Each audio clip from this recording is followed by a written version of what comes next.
The views and opinions of the hosts and guests are their own and do not necessarily reflect the views of the management and staff of Guardian Radio.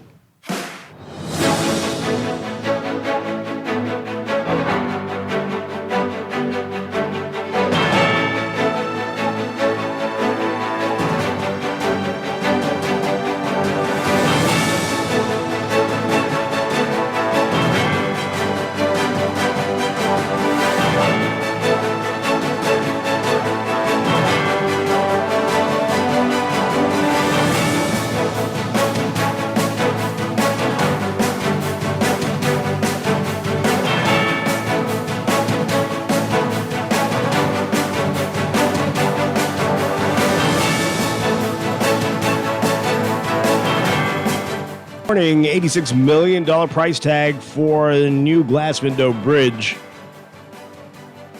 Local pastor and community leader Reverend C.B. Moss warning of the growing number of homeless people. And former Prime Minister Hubert Minnis confirming he is running in the next election. It's all straight ahead this morning. I'm Dwight Strachan, and this is Morning Blend.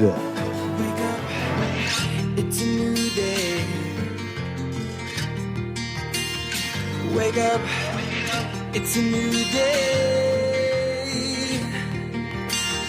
It's the start of a new way. Don't you know that it's the start of the end of the old way. Wake up, it's a new day. Wake up, it's a new day.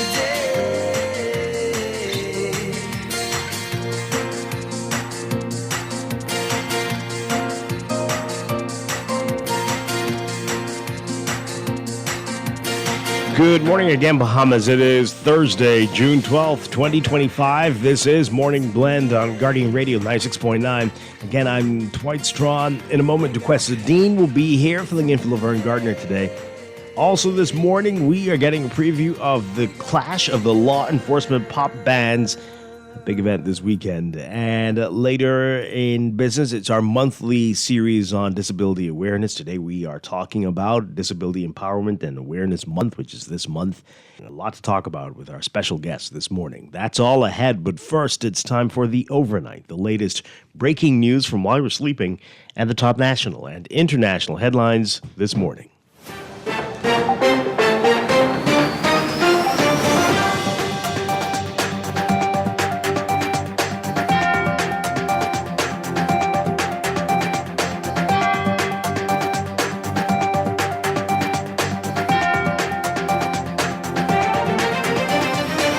In the overnight, former Prime Minister Dr. Hubert Minnis declaring in the House of Assembly that he will seek re-election in Killarney in the next general election. Minnis, who was contributing to debate on the 2025-26 budget, standing next to F&M leader Michael Pintard as he made the comments. Earlier this year, Pintard said he asked Minnis not to offer himself for Killarney and instead serve the party in a different capacity. But Minnis saying yesterday, quote, Killarney must remain strong. I want to remain in Killarney, and I look forward to their voice, and I look forward to their continued support. We must keep Killarney strong. Killarney will remain strong. Well, Pintard smiled, and some PLP MPs laughed as Minnis spoke. While Minnis has previously suggested he will seek re-election, this was his first public confirmation that he will again try to win Killarney, constituency he's represented continuously since 2007. It's unclear if Minnis will run as an independent or join another party. The F&M is currently considering several possible candidates for Killarney. Minister of Works and Family Island Affairs Clay Sweeting says that the reconstruction of the glass window bridge on Eleuthera is slated to begin in November. As he provided a breakdown of the projected cost of the project, Sweeting says the bridge project is expected to cost $86.3 million, noting that the location and logistical challenges have significantly impacted the estimate. He said the design is simple, but the construction is costly because of the location and logistics. Sweeting says the actual cost of the construction of the main glass window bridge is estimated at $25.4 million. He says the North Approach Bridge is budgeted at $2 million, but preliminary costs for insurance and harbor fees is budgeted at $1.2 million, and preliminary costs for staff accommodation is budgeted at $18.2 million. Roadworks are expected to cost $4.4 million, and a visitor center has an estimated price tag of $3.5 million. Sweeting, who is the MP for Central and South Eleuthera, noted the bridge is one of several key issues for the island. He also addressed ongoing work to upgrade the electrical and water supply systems. Last year, Lutherans suffered through frequent and prolonged utility outages, something Sweeting says was a result of decades of neglect. Sweeting also declared yesterday that the Davis administration has prioritized the Family Islands more than any other government in the country's past. He said this is the first time the Family Islands have received so much attention, highlighting roadworks on Abaco, Andros, Berry Islands, Bimini, Inagua, Grand Bahama, Long Island, and Mayaguana. He noted dock improvements in the Berry Islands, Crooked Island, and Acklands, Eleuthera, Inagua, Long Island, Mayaguana, and San Salvador. And he says local government is undertaking additional improvements on various islands.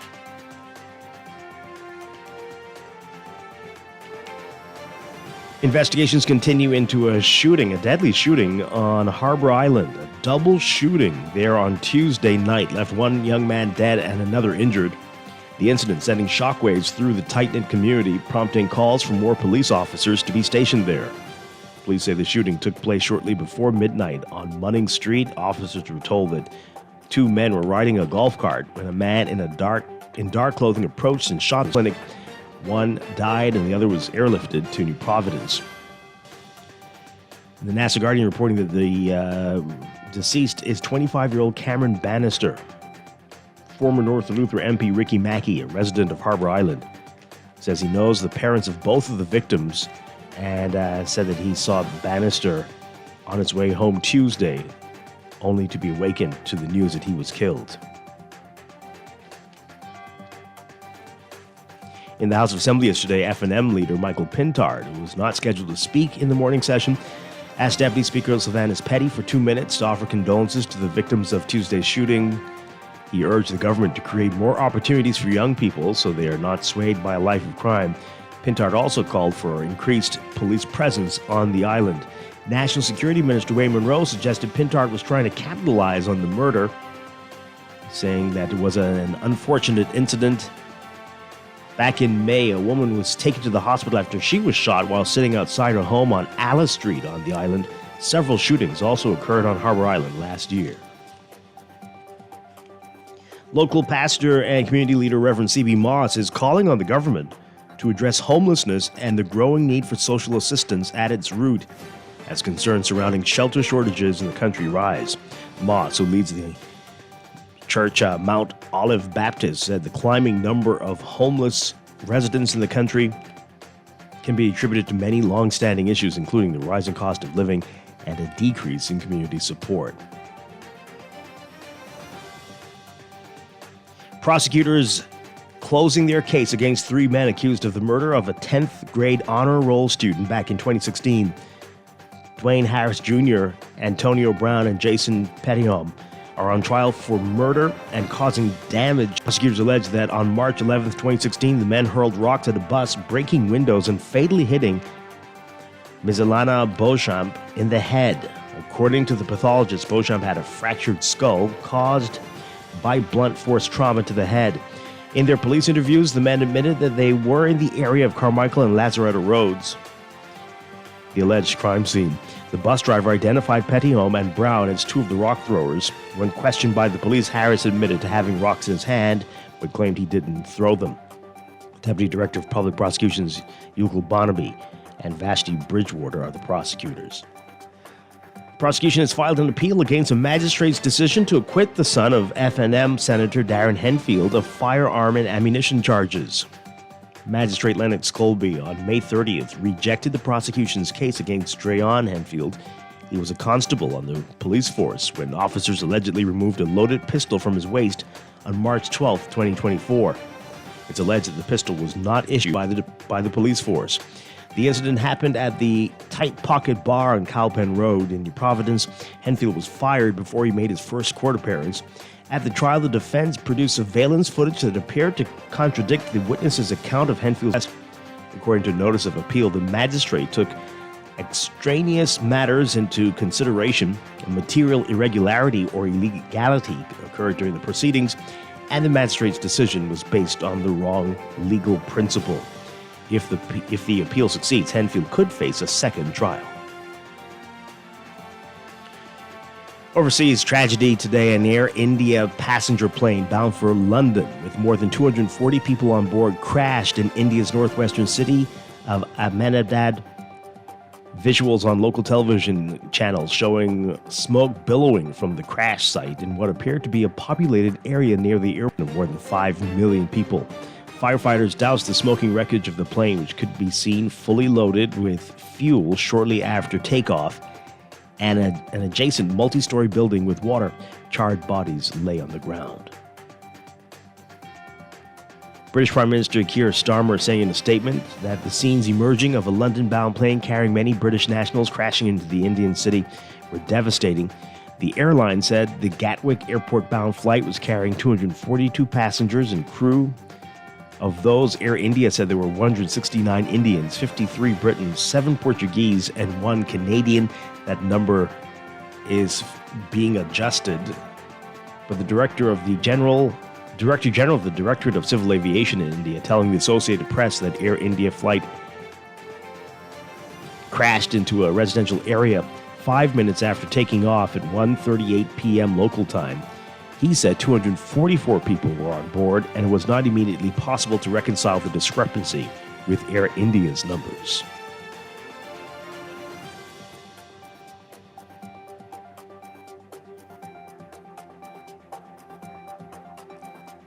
And at least 49 people confirmed dead as floods devastated one of South Africa's poorest provinces, and officials say the toll was expected to rise as more bodies are recovered.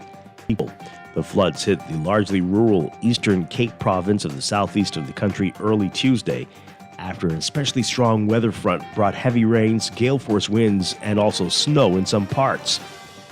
The death toll included 6 high school students who were washed away when their school bus was caught in floodwaters on Tuesday near a river close to the town of Mathawala, which was especially hard hit at the center of the worst flooding. 4 other students were among the missing. Authorities found the school bus earlier Wednesday, but it was empty. 3 of the students were rescued on Tuesday when they were found clinging to trees and crying out for help.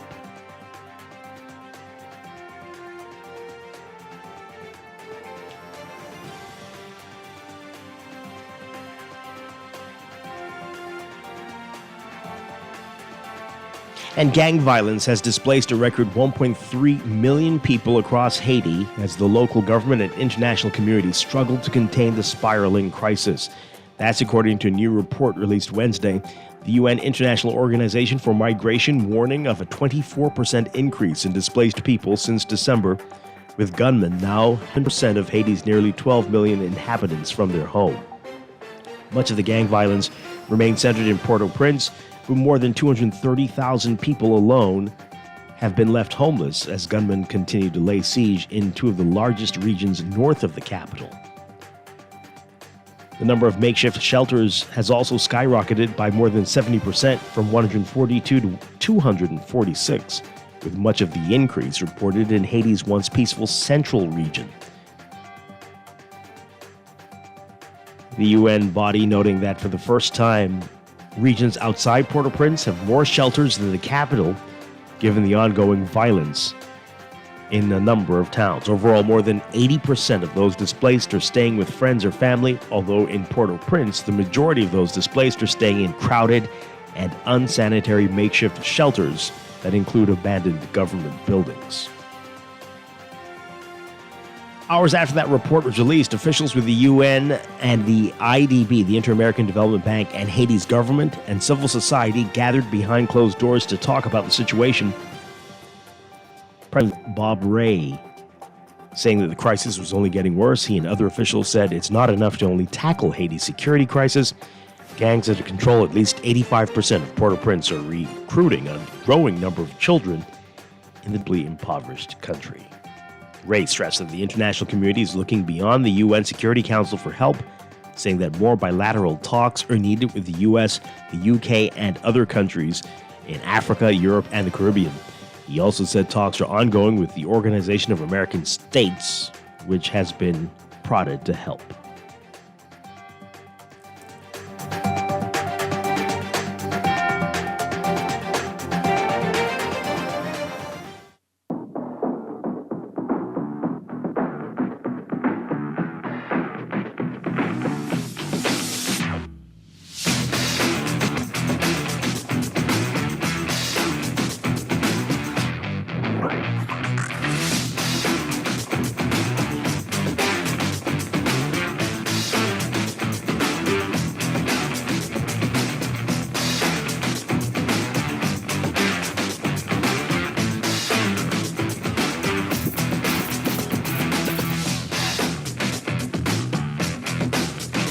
In sports, Bahamian collegiate athletes Keyshawn Strachan and Oscar Smith competing on the opening day of the 2025 NCAA Division I Outdoor Track and Field Championships in Eugene, Oregon. Strachan, a junior for the University of Nebraska Lincoln Cornhuskers, had a tough time in his outdoors. He capped off the men's javelin event with a best throw of 76.44 meters, which placed him at 5th overall for the second season in a row. He pulled off his best heave of the competition on the 6th and final attempt, but didn't get close to his season's best measurement of 81.01 meters.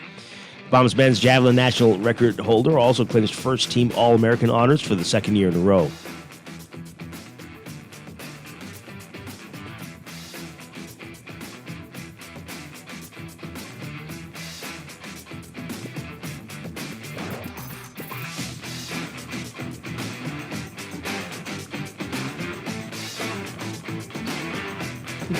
And Bahamian collegiate athlete Oscar Smith just missed qualifying for the men's 110-meter hurdles at the event. Smith, a senior for the Louisiana Tech University Bulldogs, finished 3rd in his semifinal heat and 10th overall in 13.45 seconds. Bahamian basketball standout rather, Valdez Vijay Edgecombe, drawing significant interest from one NBA franchise in particular as the draft approaches. The 2025 NBA draft is just 2 weeks away now, set for June 25th and 26th at Barclays Center in Brooklyn. Edgecombe, the 19-year-old athletic wing player, is considered a top 5 pick. He is among 13 draft-eligible players who have been invited to the NBA's green room for the draft so far, according to ESPN. Green room, a staging area located in front of the NBA draft podium where players, their families, and agents await Commissioner Adam Silver to announce a player's name upon selection. Players are allowed to invite 6 people to sit at their tables. As for Edgecombe, he has apparently caught the attention of the Philadelphia 76ers, who draft 3rd behind the Dallas Mavericks and the San Antonio Spurs. There is a general consensus that the Mavs will take Cooper Flagg, star forward with the Duke University Blue Devils, with the number 1 overall pick. It's being reported that the Spurs are leaning towards Dylan Harper with the number 2 pick, a combo guard from Rutgers University. With the 3rd pick, the Sixers have expressed interest in Edgecombe. He underwent a private workout with the Sixers and went to dinner with Sixers executives this week. Read more on that in today's Guardian Sports section. And Bahamian minor leaguer Bohan Bo Adderley had the first 4-hit performance of his career Tuesday, including a Grand Slam home run. But his team, the Florida Complex League Mets, fell to the Florida Complex League Nationals 7-6 in West Palm Beach, Florida.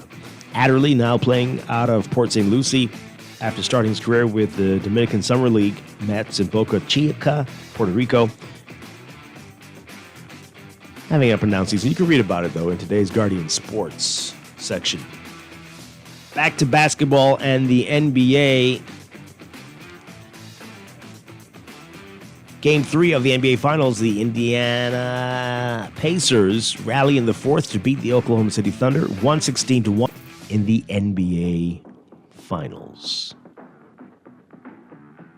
Tyrese Halliburton finished with 22 points, 11 assists, and 9 rebounds. Benedict Mathurin scored 27 points off the bench. Jalen Williams scored 26 points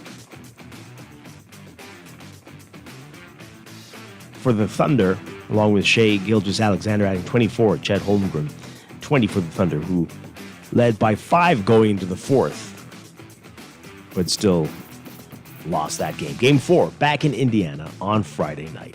That's sports, brought to you by Blanco Bleach. When hurricane season hits, cleanliness and safety matter more than ever, and Blanco Chemicals has you covered. Stock up on trusted cleaning essentials before the storm. Look for Blanco Chemicals at your favorite grocery store or give them a call at 324-1212. Visit BlancoChemicals.com.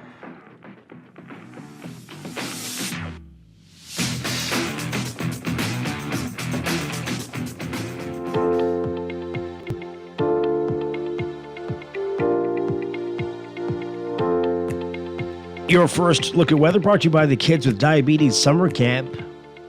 We've got a broad area of high pressure centered to the northeast. That continues to extend its surface ridge across the country, and that's going to promote moderate to fresh east to southeasterly breezes today. Meanwhile, a big batch of Saharan dust is gradually moving into the area, and that will likely suppress any significant rainfall. But ample low-level moisture and strong daytime heating could still support some occasional showers along that breeze. So again, the Saharan dust will gradually move into the area, but will clear out at the start of the weekend, while high pressure remains the dominant weather feature over the next few days.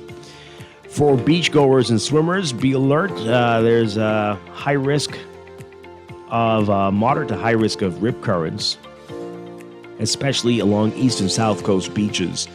And everyone's being advised to remain hydrated, wear loose-fitting clothing, sunscreen, and sunglasses. Take frequent breaks in the shade as UV indices are expected to be very high. Heat indices also expected to be in the upper 90s and even the triple digits today, so keep that in mind. For today, your forecast for most areas, partly sunny, hot, and humid during the day. Hazy as well with that Saharan dust moving in, becoming fair and warm tonight. Only about a 10 to 20% chance of isolated showers and thunderstorms. Winds southeasterly at 10 to 15 knots with higher gusts for the extreme northern islands, but east to southeast at 10 to 15 knots with higher gusts. West Bahamas, 15 to 20 knots for the central and southeast Bahamas. Temperatures today look for highs around 92 Fahrenheit, 32 Celsius, but the heat index will make it feel like it's 100 degrees Fahrenheit, 38 Celsius. Overnight lows tonight getting down to about 80 Fahrenheit, 27 Celsius. That's your first look at weather this morning. We'll have your extended outlook coming up in just a bit. This weather check brought to you by the Kids with Diabetes Summer Camp. The Healthy Bahamas Coalition and the Bahamas Diabetes Association are excited to present the Kids with Diabetes Summer Camp. All children with diabetes can attend this free camp June 30th through July 4th at St. Gregory's Anglican Church Hall, 9 a.m. to 1 p.m. Space is limited, so email thebda2020@gmail.com or WhatsApp 828-4194 or visit their Facebook page, The New Bahamas Diabetes Association.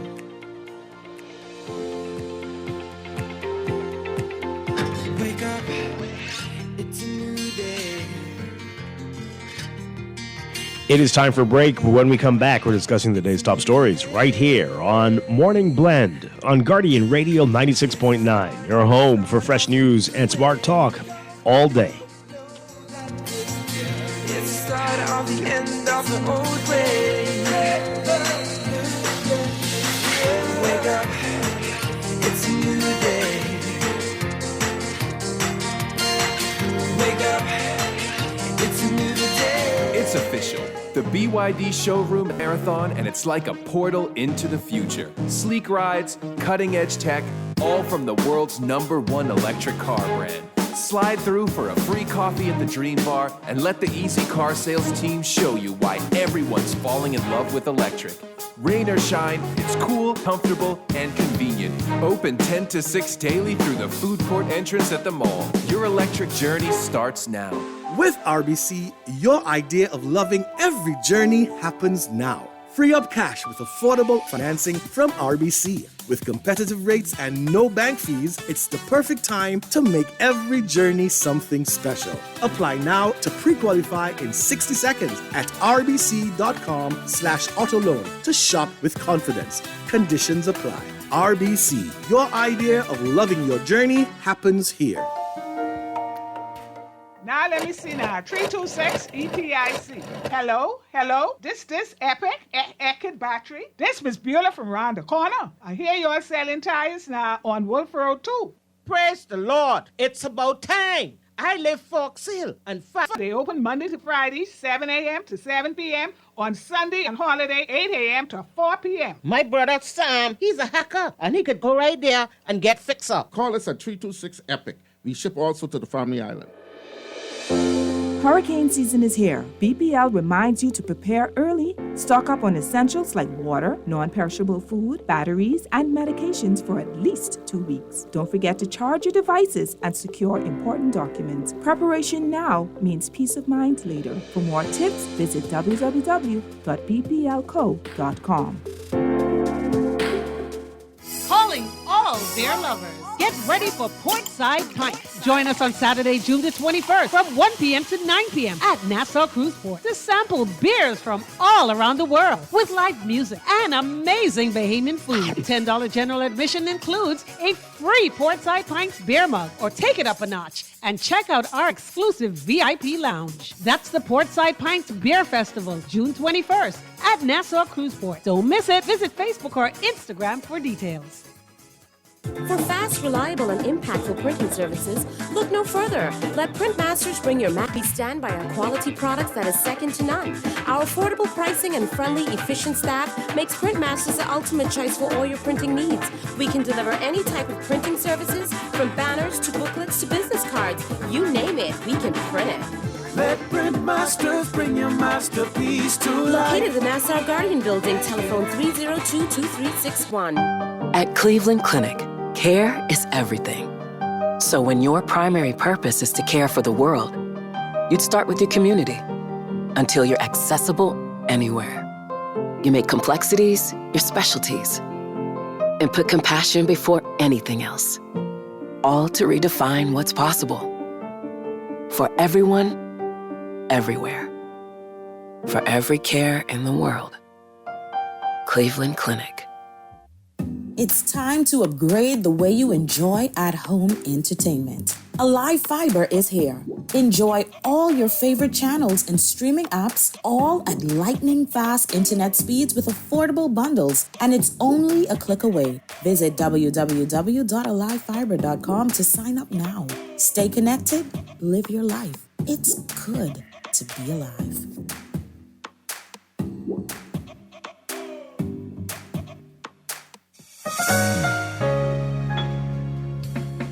Big plans, unexpected expenses, whatever life throws your way, Fidelity is here with loans tailored to fit any of your personal financial needs. With a quick turnaround and a built-in savings that pays you interest, we make battling unexpected expenses easy. Make that move today. Call 3564. Fidelity, we're good for you. Wake up, it's a new day. Wake up, it's a new day. It's the start of a new way. Don't you know that it's the start of the end of the old way. Wake up. Welcome back to Morning Blend here on Guardian Radio 96.9. We are streaming live on GuardianTalkRadio.com and on the Guardian Radio app for smart devices. We're also on your televisions on Cable Bahamas, Channel 969, and BTC Flow, Channel 612. You can tweet us at MorningBlend969 or Facebook.com/MorningBlend969. Text us on the Guardian Radio text line, powered by BTC, 422-4796. Standard text rate supply. Once again, I'm Dwight Strachan. Joining me now on a Thursday, we've got Duquesa Dean. Duquesa, good morning. Good morning, Dwight. Good morning, Bahamas. Good morning, Laverne, if you're listening. Hi, thank you for being here with us. Hope you're feeling better. Yes, I'm feeling better. I think I'm probably at 65%. Ooh. So getting there. Oh boy. Okay. Well, hey, that's better. That is better. Good to have you with us. Okay. How are you doing? I'm okay. I'm okay. I'm here. I'm Good. glad tomorrow's Friday. Let's just put it like that. But we got a lot to talk about this morning, including the Clash of the Law. That event is coming up. We'll get details about that later. It's our monthly series about disability awareness, and it is Disability Awareness, Disability Empowerment and Awareness Month. We're going to be talking about that this morning. That's all ahead. But right now, let's get into what else is in the news.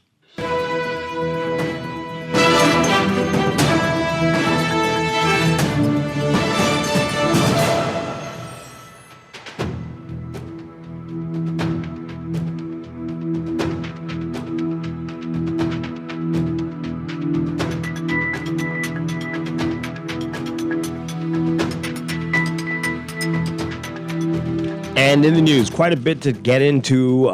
This one is going to need a whole show on this. The local pastor and community leader, Reverend C.B. Moss, glad to hear him speaking. He's warning of the growing number of people who appear to be homeless, especially here in New Providence. It is definitely noticeable that something is going on. Not sure exactly if it's homelessness or if it's mental illness, what it is, but all over the island, there are just people any hour of the day, just all about, and it is much worse than it was just even a few years ago. We talk about it all the time, but it's getting worse. There now not just one person at an intersection carrying on or begging or whatever it is. Yeah. It's going to be multiples. One across the street, maybe even three at an intersection. And it is definitely noticeably worse. Well, at least the people who can make a real difference notice. It's heartbreaking to witness, Dwight, to see so many people and so many men who, who've obviously fallen on hard times. And it hurts to see that there are people who are sleeping on the streets. I saw a woman the other day, not far from the Guardian. It's really, really hard to see, and I wonder what can be done to render more assistance or aid. Maybe having some shelters. I don't know, but it's sad to see. Well, a few months ago, we went through the legislation on what can actually be done. It is not as simple as you think. To remove somebody and to get them the help that they need. It really is quite challenging, but something is wrong and something needs to be done. But yeah, it's growing. It's growing. Oaksfield, you mentioned there, the Guardian. This is the epicenter, it seems. My God. This area and into Bain and Grantstown and I'm not sure why, but it's all over. It's spreading. It's spreading further east as well, and Pondale's bad everywhere. But so many people just drive by, and I don't think they notice or care. But I guess they are feeling helpless as well. What can you do? What can you do? Yeah. What can you do? I mean, you do your best to support who you can. Some of them have actually gotten a little bit aggressive in the way that they, tap on your windows, or I had someone even spit at me one time. But you do the best that you can, but obviously that's not enough. Yeah. So more assistance is needed, not just to get them removed from the street, but to get them help. And I often wonder, like, what family conditions exist that make it okay for a member to be, or maybe the family has, been broken down. That relationship is broken down. And then sometimes some of them want to be out there, we also can't take that part of it away, but. And some of them have burned bridges with their families. Yeah. And the families are just like, we can't do this anymore. But again, a lot of people have mental health issues and probably don't know what they're doing, what they've done. Correct. But I wish that there was some place, like maybe a shelter that maybe even if they're not sleeping, a place that they can go and take showers and maybe get a hot meal, but someplace where they can definitely clean themselves up and just feel a little bit more supported, especially if life is hard, if life is ridiculously hard, there is somewhere that they can turn to something.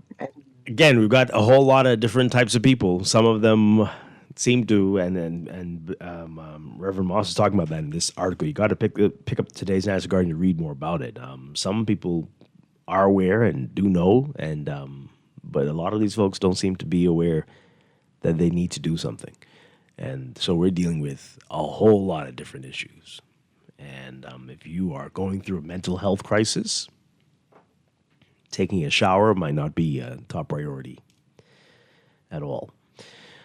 But we encourage the government to look back at these laws that can be simplified so that it can be easier to get the folks the help they need. A lot of it requires family to have to, and the person to agree to the help, and that is not going to be something you can do with most of these folks. Correct. But folks, pick up today's National. Spend a lot more time on that type of topic, but that is in today's National Guardian. The other story, we'll get to this in a bit. Hubert Minnis, the former prime minister, says he is running in the next election. Will it be as an independent? Will it be with another party? We don't know yet, but he says he is committed to Killarney, and Killarney must be strong and remain strong, whatever that means. We'll get to that in just a bit. The big headline in the National Guardian, though, $86 million price tag for the glass window bridge in Eleuthera. $86 million. Remember that number, 86. I want you to take a listen to this report from our Vonique Toot. Minister of Works and Family Island Affairs Clay Sweeting has announced a series of major infrastructure upgrades across the Bahamas, focusing on roads, bridges, and docks as part of ongoing and upcoming public-private partnerships. A $60 million PPP is expected to be signed soon for significant road improvements and dock repairs on San Salvador. Sweeting also announced plans to upgrade 8 priority bridges across New Providence, Andros, Exuma, and Eleuthera. He said the projects will focus on long-term resilience and modern engineering. This fiscal year, we are expanding our bridge works with a deliberate focus on long-term resilience and the betterment of Bahamian lives. Yes. The designs are climate resilient and corrosion resistant, built to withstand our changing environment. This is a government that is not just patching over problems, we are solving them at the root. That's right. So in Andros, fixing them at the root. In Andros, 3 bridges, Fresh Creek, Stafford Creek, and Cargo Creek are scheduled for reconstruction by end of year. Yes. And through funding secured by UK Export Finance, the following bridges will see critical upgrades beginning September 2025. So you'll see some work going on at these bridges prior to that. In Exuma, the Ferry and Barataria Bridge number 2. In New Providence, we are set to reconstruct the Silver Key Bridge. In Exuma, work on the Ferry Bridge and 2 Barataria bridges will begin in September. In New Providence, the Silver Key Bridge is set to be rebuilt. And on Eleuthera, the long-awaited glass window bridge replacement is confirmed to start in November 2025. Responding to questions about the cost of the glass window bridge, Sweeting said while the design is straightforward, construction logistics make the project expensive. It's important that this is an estimate cost for budget purposes. At the ministry, and let me say by the onset, Clay Glenford Sweeting, the Member of Parliament for Central and South Eleuthera, doesn't cost any bridge in the Ministry of Works. We have followed an open international tender. The tender cost will be fair and accurate for the works. The design is simple, but the construction is costly because of the location and logistics. For example, to build a bridge, you really cannot put the weight of the machines on the existing bridge structure. I think the former minister said 12 tons, or I think it was a member for Killarney, said 12 tons was the weight at the time when they was announcing the glass window bridge. Therefore, another temporary landing site will have to be built to facilitate the building of the actual bridge. The glass window bridge will span 2,218 feet and include multiple spans and a separate 300-foot north approach. Preliminary cost estimates include VAT total $86 million. Preliminary costs for staff accommodation and shipping costs, 18.2. Preliminary costs for site lighting, security, utilities, utility diversions, and traffic management, 6.4. Temporary works including landing dock, hall road, piling mat, road pad, and jacking barge, 17.4. Road works, 4.4. North approach bridge, 2 million. The actual bridge itself, 25.4. And the visitor center, because the glass window bridge is supposed to be more than a bridge, it's a touristic experience, somewhere for culture to thrive, somewhere for the orange economy to thrive, a tourist center. So the visitor center will be 3.5, a total of 78.5. So the total with VAT would be 86.35 million. Sweeting also gave an update on marine infrastructure improvements, which he said are crucial to island life. From the salt docks of Inagua to the regatta quays of Axuma, marine infrastructure is vital to our island life. All you have to do is say Fully rehabilitated, supporting mailboats, fisheries, and inter-island trade.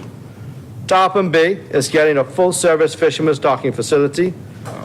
And while Harbour Island, your contract has been signed, and the work will be starting within the third quarter, and the Harbour Island will benefit from over a $10 million government dock, not just rehabilitation, but construction and upgrade. So in Stanley Key, if you was over there, you could beat your dust, Mr. Deputy. In Stanley Key, a full bridge replacement was completed in January. Cockburn Town Marina in San Salvador is being expanded to include a new dock, ramp, and dredge harbor. Spanish Wells will also see a new dock beginning the third quarter of this year. Reporting for the Guardian News Network, I'm Vonique Tude.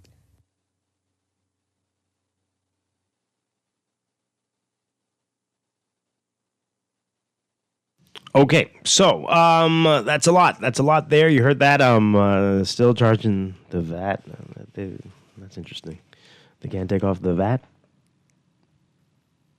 Really? I mean, it's okay. Anyway, you heard that number, 86 million with all of that included. But this number just continues to balloon. We've been talking about repairing, redesigning, redoing that bridge for years. It's going decades now, at least since the early 2000s, maybe before. And if you look back, you can do it yourself, do Google searches. You can see it, how this bridge has ballooned from estimates of 30-something million to 40, 60, now 80. And it's always, it never happens. It just is put on the back burner, or another bridge, I don't know how to put it. And then we're back to this, and it comes up in the last year of the administration, and it never happens. So we can go back to just a few years ago. I think this is 2021. An article here with former Works Minister Desmond Bannister talking about how the $30 to $35 million glass window bridge replacement will combine the most ambitious bridge building project with the world-famous tourist attraction. It sounds familiar. And this is Desmond Bannister when he was Deputy Prime Minister. He told the Luther Business Outlook that construction on the vital transportation artery would begin in early 2022, with financing phased over a 3-year period in successive budgets. But again, that was 30 to 35 million then, and now we're up to 86 million. The bridge needs to be fixed. It's very important to Luther. In the next government, whoever it be, it might be 120 million if it doesn't get fixed. This 80 million, if not $1 billion. They just need this to happen.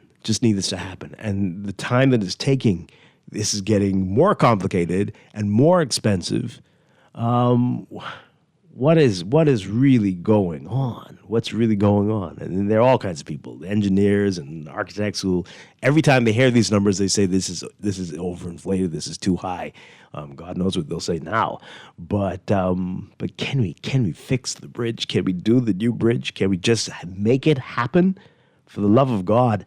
But what do you make of it, folks? What's really going on here? And this is not a very lengthy period of time that this has ballooned from 30 to 80 billion. What is really the issue here? 323-6232, 325-4316, 325-242-300-5720. Tweet us, Facebook us, text us, 422-4796. Let's take this call. Good morning, caller. You are on the air. Morning, cousin Dwight. How are you doing? And good morning, Duquesa. That's Duquesa, right? Yes, it is. That's good morning. How are you? I am wonderful. This is Grammy Boy, GNN. Dwight, Hey, honestly, GNN. Nation, Duquesa, it has to stop, Dwight. I agree with you. Dwight, it got to stop, Dwight. The rape, the pillage, the plunder that's going on from successive governments in this country, the Bahamian people have to be tired of this food as this, Dwight. But I remember when the glass window bridge price was cheaper. It was cheaper. I think it was up to 20, in the first instance, 20-something million. Probably. And then it gone to the 30-something that you were speaking about a while back. Right, how in the world the glass window bridge get almost $86 million? And then by the time they get to wake it could be $100 million. And then they can have some overruns. Right, this got to stop, man. Listen, the Princess Margaret Hospital, the kitchen, I wrote assisted them people writing a letter for that kitchen they fixed. The kitchen was supposed to be done in 60 months to 1 year. The kitchen still closed. Ain't nothing happening. A&E shut down, Dwight, because $7 million owed to the government. Man put the lock on the door this week. You know what I mean? Dwight, this plunder got to stop. Let me tell you what they do. Successive governments. A grass cross road, a bridge cross the road from, as an example. It grows up. The PLP is in power. Instead of taking those grass and pulling them up from the roots, what they do is they cut off the head. So the grass obviously growing back. So the PLP makes that money there. When the FNM comes in, that same grass cross the road, you then grow back up. So what they do is they put their cronies there and they cut the head off again. And that is a continuous cycle of robbing and fleecing the Bahamian people, Dwight, to Quessa, the nation. It has to stop. Thanks for taking my call. Yeah. Okay. Thank you very much. So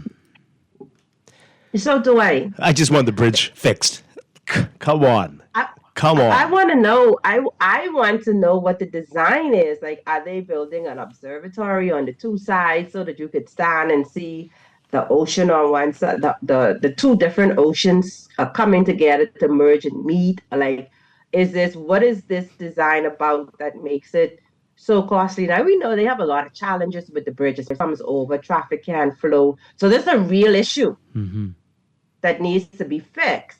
And I'm just wondering how exorbitant they've gone with it, or if this is just a standard, or, is the bridge longer than I know, or I don't know. I'm confused about the scope the of plans work. change a lot. I know there was one time when somebody was proposing to just build it over the shallow side, forget about the Atlantic side, and I guess keep that as a tourist attraction, but the main thoroughfare be over the shallow Bahama bank there.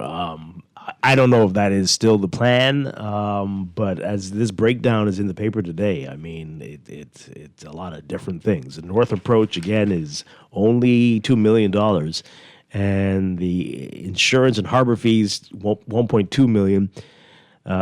Staff accommodation and shipping costs, $18.2 million.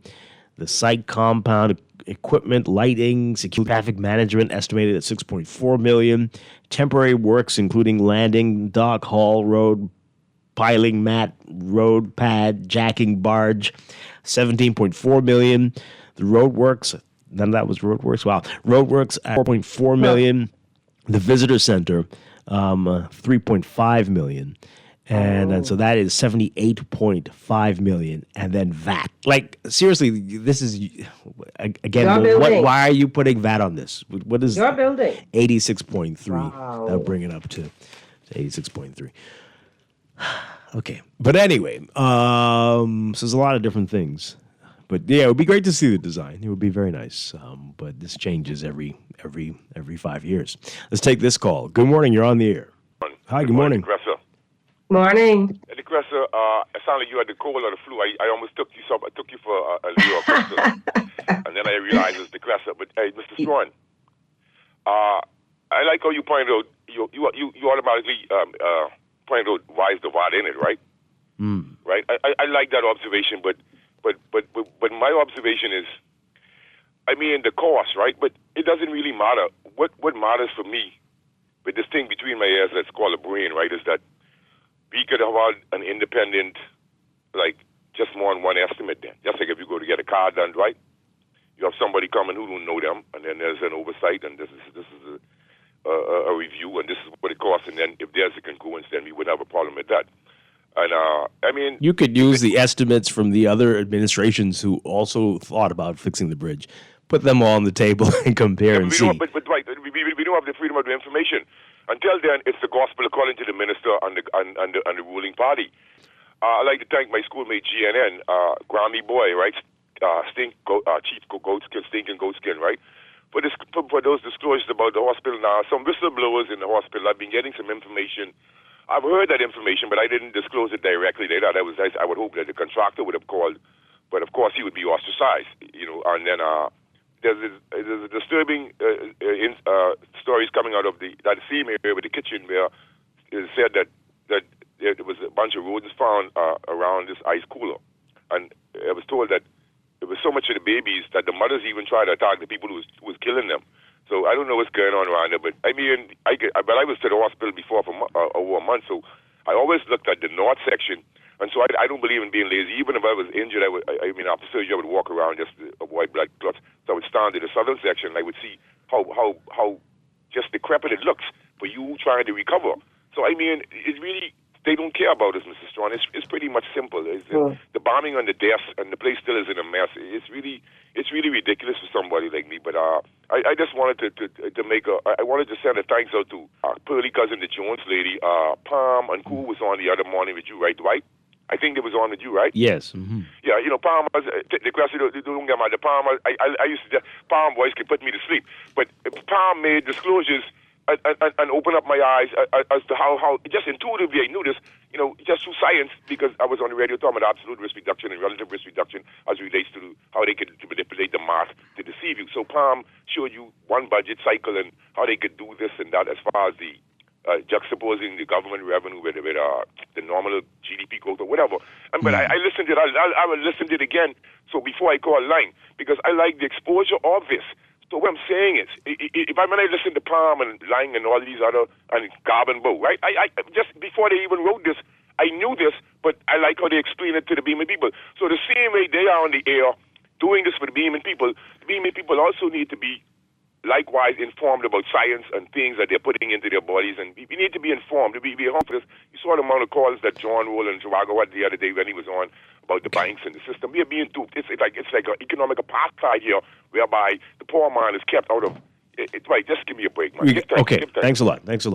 Let's get back to the bridges. Person here says it's obvious that the big heist, will occur in logistics and shipping, and because we don't have FOIA, we will never see the breakdown of the payouts. It's my belief that some. Okay, this crew will get it done, though. They want that money. Wow. Yeah. Okay. Well, this person says here, to the Minister of Works, a poem. You must think we stupid, you must think we dumb. We only drinking Prosecco or rosé, maybe a little bit of rum. There's no way 70 feet of bridge in Luther are supposed to cost $86 million, son. But boy, we only half cut this morning. We ain't stupid, sir. Is it rhyming anymore? Is it still rhyming? There must be some... Okay, it's getting a little wild. Something under the table. Funds, because how PI Bridge only cost $22 million and glass windows so expensive, huh? Well timed, long like goat rope. But the PM say 1 year till election comes, so at least if you know when your rope will done. Okay, maybe it would be better if you'd called in on that one. But I hear you. But that was a while back with the PI bridge, perhaps they'll say. Right? And it's not over such treacherous water. Maybe. I don't know. This person says the sad part to this whole dynamic still goes back to this is back to the homelessness.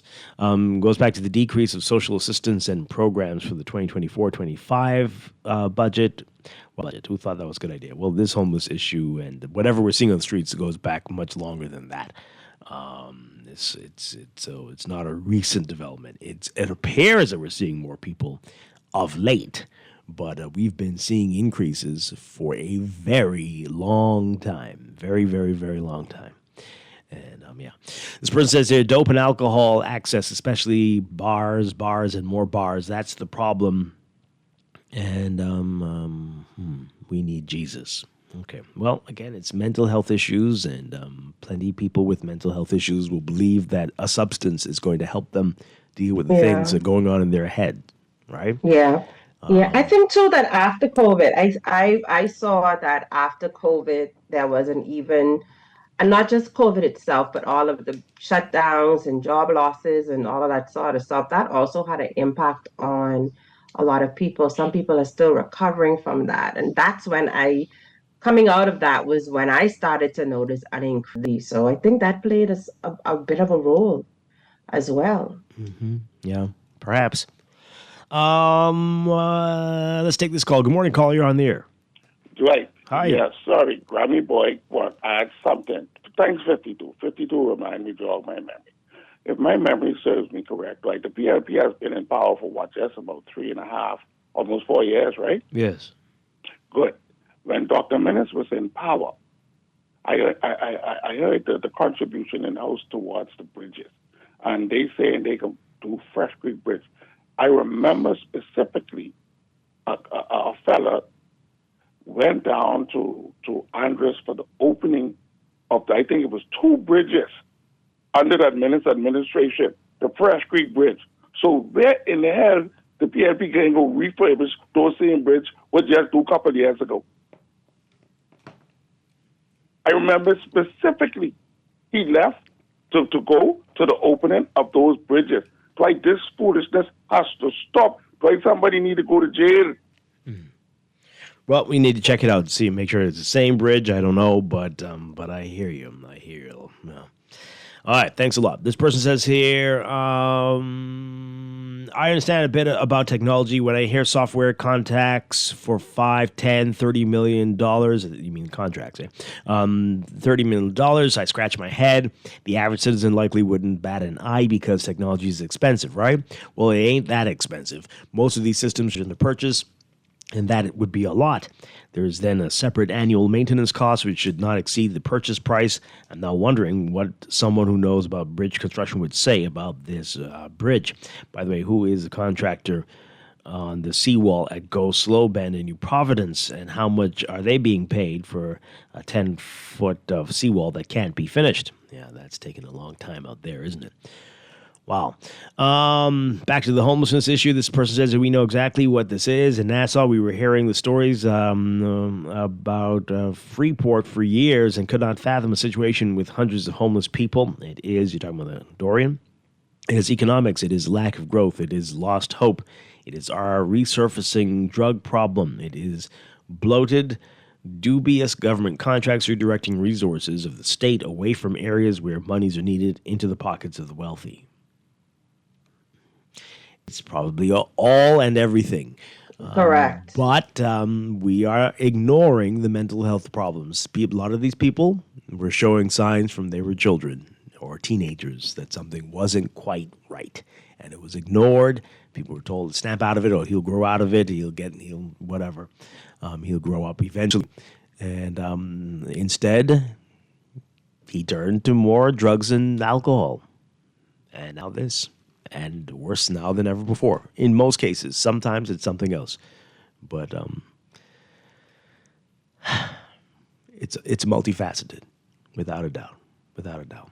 This person says here they can't even build ordinary government houses to code with crony contracts. Why now you think they can partner to build any bridge? This is really negative. The fact is that we keep doing this every 5, 10, 15, 20 years. We keep talking about this, and we're not getting anywhere.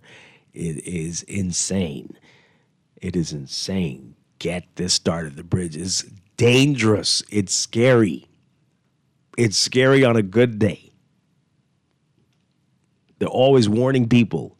Anytime anything is even 100 miles away, be wary if you're near the glass window bridge. We've seen the horror, the videos. We've seen terrible things that have happened there.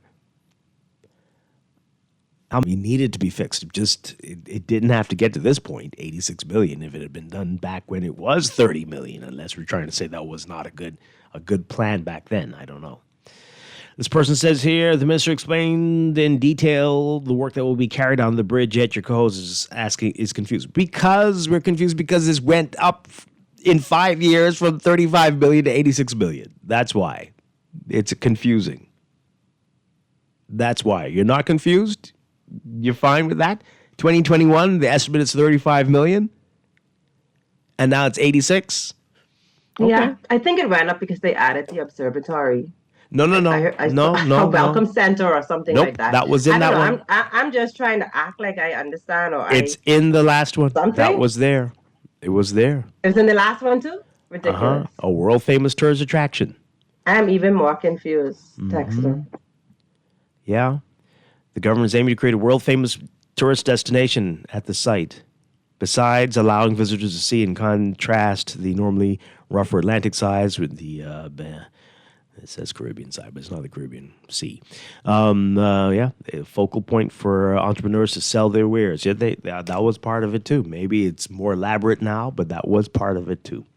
Absolutely. I don't know how different the plan is from the one that was 5 years ago, but it's certainly a whole lot costlier. Yeah. This person says here, the members of parliament know that the majority of Bahamians are in conch status. Thank you for that text. Okay, really appreciate that. That got us far. If that's the case, just make it from Nassau to Andros. That one's going to cost $1 billion, if not two. $1 billion, Dwight, please. And there will be a massive traffic jam every day because, the cars that break down on these streets. Good Lord. Can you imagine being stuck out over the tongue of the ocean because somebody's Honda broke down? Boy. Anyway. The show nailed it. On Guardian Radio. Okay, the show nailed it doesn't agree with the $86 million for the bridge. Leonard Sands and Debbie Deal say it's too much money for the repairs it should cost. It should not cost more than $10 million. Interesting. Yeah. This texter says, no, GNN, Fresh Creek was never done. Maintenance work only. It's still in terrible condition. Wow. Well, okay. This person says here, my uncle is a co-owner for a construction company. Okay. Given the current trend of rising construction costs, both globally and locally, it's not surprising that there is additional charge for the landing required to construct the bridge. With increases in material prices, labor, and transportation, especially in remote areas like the Family Islands, are not contractors, then they have no idea how to summarize the cost. From 2022 to now, costs have risen. Okay. I hear you. From 35 to 86 million. Sure. And it doesn't help that they're putting VAT on that. But yeah. Considering that mothers are selling their daughters, the mental issues will get exponentially worse in the future. Is that our friend? Is yes. That How you do? How you know that? Wow. I just knew that it was our friend. So Oh, wow. He's just so hilarious. But that's a concern. That is a concern. And isn't new, though. That's been going on for a long time, selling daughters and sons. And fathers involved in it, too, I bet. But, yeah, so that probably is one of the reasons we are having these, I'm sure. Yeah. This person says, once again, it's not the bridge cost that went up. It's all those other things. Okay, we hear you. I can assure you that two years ago will cost you nearly double Double. now. Well, I mean, that's all the more reason why they should get it done. Like, if you see a few years ago, it was 35 million and we are almost at 100 million. It's a no-brainer to say, let's get this done because costs are going up. Cost of blocks, whatever you use, the steel, whatever, it's going up. It's a no-brainer that we get this done. Why are we waiting? And let's try not to put the VAT on it. So Right. we could at least get the cost down a little bit, right? The quality of work. My God. I listen daily to your caller who goes by Grammy Boy, calling the station, making these accusations. The FNM never fixed that bridge in Andros. It was an Abaco where a bridge was built. The minister explained costs and also explained that it is the technocrats that provide him with the information, not he didn't make it up. Okay, he did say that. That is correct. Okay. Let's see if we can squeeze these calls in really quickly. Good morning, caller. You're on the air. Caller, good morning. You're on the air.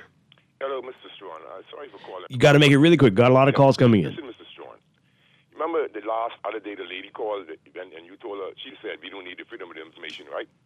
She needs you to be, she probably sent you to get psychoanalyzed because I couldn't figure it out. But the question is for me, the Texas, why people like to mitigate for the government? The question is, every caller didn't call and talk about the cost, I called and asked for documentation, Mr. Strachan. That's all I said. If you have a problem with that, then don't be a citizen. Morning, you're on the air.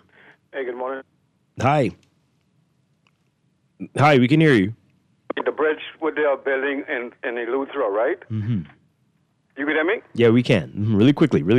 Yeah, that's $800,000 a foot, right? $800,000 a foot. Man, what type of bridge is that? That can be, you can be able to look up here like you driving in the air because it can be glass, everything. Well, you heard the breakdown. The bridge itself isn't what's very expensive. It's all the other things and the roads and the people, the equipment, all that stuff. Wow. Mm-hmm. Have a nice day, Dwight. Okay. All right. Yeah. But it's still a lot of a big jump. 86 to 30 from 35 just a couple years ago. Wow. What's that mean for us? The average citizen, what's it going to be like in 3-4 years? Can you imagine? Hey, we're going to pick this up on the other side of the break. We'll get into minutes as well. A lot to talk about on this Thursday morning. This is Morning Blend on Guardian Radio 96.9.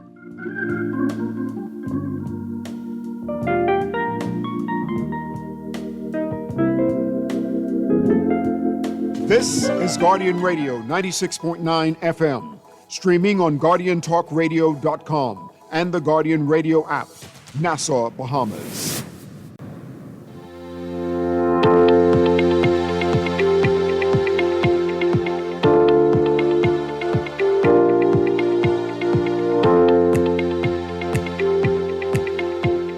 Welcome back to Morning Blend on Guardian Radio 96.9. We're streaming live on GuardianTalkRadio.com and on the Guardian Radio app for smart devices. We're also on your televisions on Cable Bahamas, Channel 969, and BTC Flow, Channel 612. You can tweet us at Morning Blend 969 or Facebook.com/Morning Blend 969. Text us 4224796. And now at 8:28, time for another check of your weather for today, brought to you by Sherwin-Williams Paints. Are your nearest Sherwin-Williams paint store? They've got vibrant colors delivered with professional vibes. Done listening? We'll start glistening with Sherwin-Williams Paints.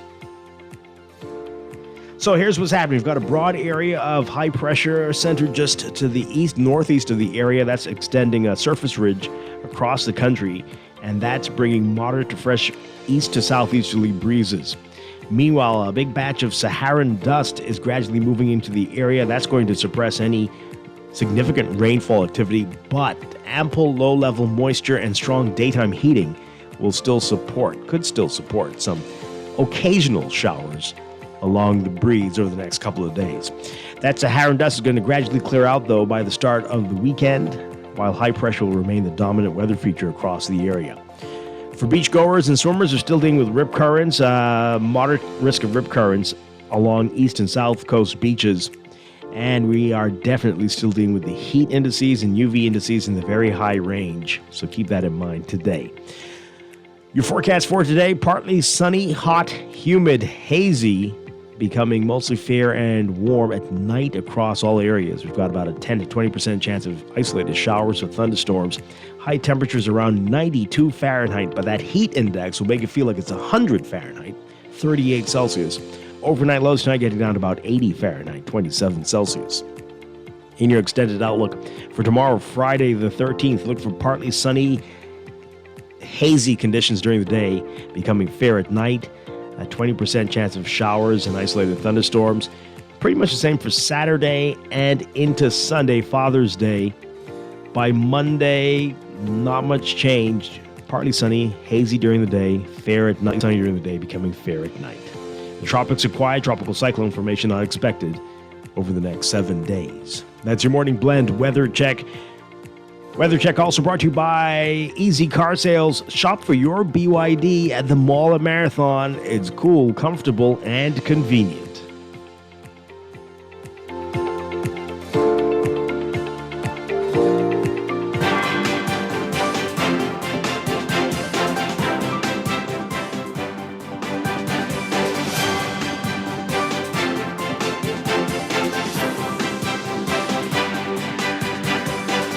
And time for a check of your traffic brought to you by RBC. With RBC, reaching your goals happens here. We've got in your real-time traffic, heavy traffic as usual on Milo Butler Highway from the Fire Trail roundabout straight up to Tawny Williams Darling Highway. That's northbound there, and some slow-moving traffic east and west of the roundabout on Tawny Williams Darling Highway, especially west heading into Harold Road, westbound there. And northbound, as you get closer to the six-legged roundabout, so New Providence Highway, northbound, and especially southbound, and on the JFK Drive, pretty heavy traffic for you there. Then we've got East Street and Blue Hill Road. Blue Hill Road, heavy traffic from Carmichael straight up to Independence Drive if you're heading northbound. Carmichael backed up a bit as well, eastbound. And East Street near Bamboo Boulevard, but especially north of Soldier Road, slow-moving northbound traffic there at this hour. Along Prince Charles Drive, just at the major intersections like Fox Hill Road. And as you get closer to Beatrice Avenue, some slow-moving traffic there. Busy for you at this hour on Mackey Street near Palmdale. That's what we're looking at in your real-time traffic. That's your Morning Blend Traffic Alert brought to you by RBC. With RBC, your idea. More Morning Blend after these messages here on Guardian Radio 96.9.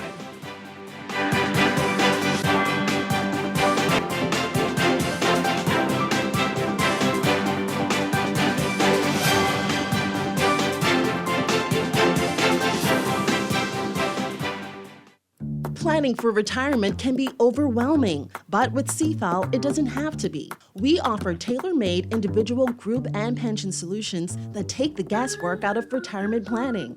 Whether it's for you or your company, don't leave your future to chance and let the trusted hands of CFAL's experts guide you toward peace of mind and financial stability. Low upfront costs and affordable monthly payments make it easy for you to build wealth so you can live well. Visit us at cfal.com to start on your path toward financial freedom. CFAL, growing wealth for future generations. Maybe it's time to explore your options. There's no harm in reviewing your mortgage arrangement and considering a better deal. CIBC Caribbean can help you narrow your search and decide. Switch your mortgage to CIBC Caribbean and enjoy a special help towards your switching cost. Visit CIBCFCIB.com/inspired home for more information. Conditions apply.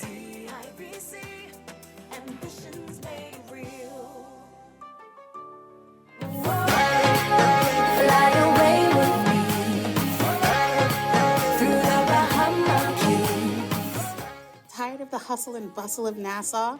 Fly away to the Family Islands with our fly-free offer for Bahamian residents. Stay at any of our hotels for 2 nights and get a round-trip ticket for free. Visit BahamasResidence.com for details. My Bahamaland, yes, my country, come fly away with me.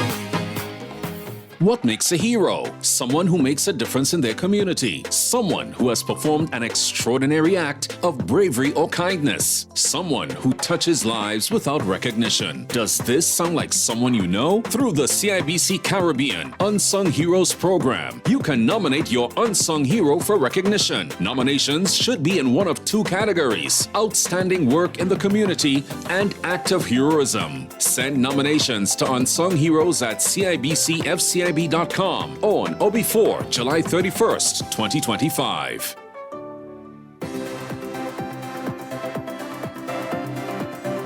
Looking for an insecticide that can tackle both flying and crawling insects? Meet the new and improved Super Short Hogs, now with a pleasant scent. Designed to stop insects instantly, Super Short Hogs All Insect Killer kills roaches, ants, flies, and mosquitoes on contact. Super Short Hog. This is Guardian Radio 96.9 FM, streaming on GuardianTalkRadio.com and the Guardian Radio app, Nassau, Bahamas.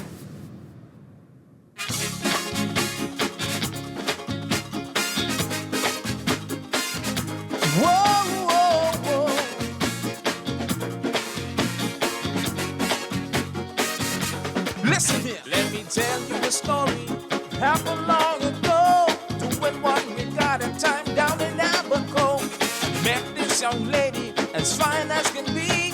After conversation, she will marry me. Say she like how I dance, she like how I sing. But boy, I get this feeling, she gon' get swing. Please don't rush this thing, girl, things so I got fine. Let's all have fun, cause it's regatta time. I just see the party, I just say the dance, maybe conversation, maybe little romance.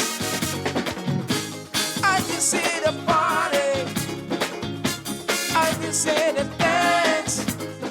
We are back with Morning Blend on Guardian Radio 96.9. Dwight Strong along with Duquesa Dean. We'll get back to what's in the news in just a bit, but we want to tell you about a very big event coming up this weekend.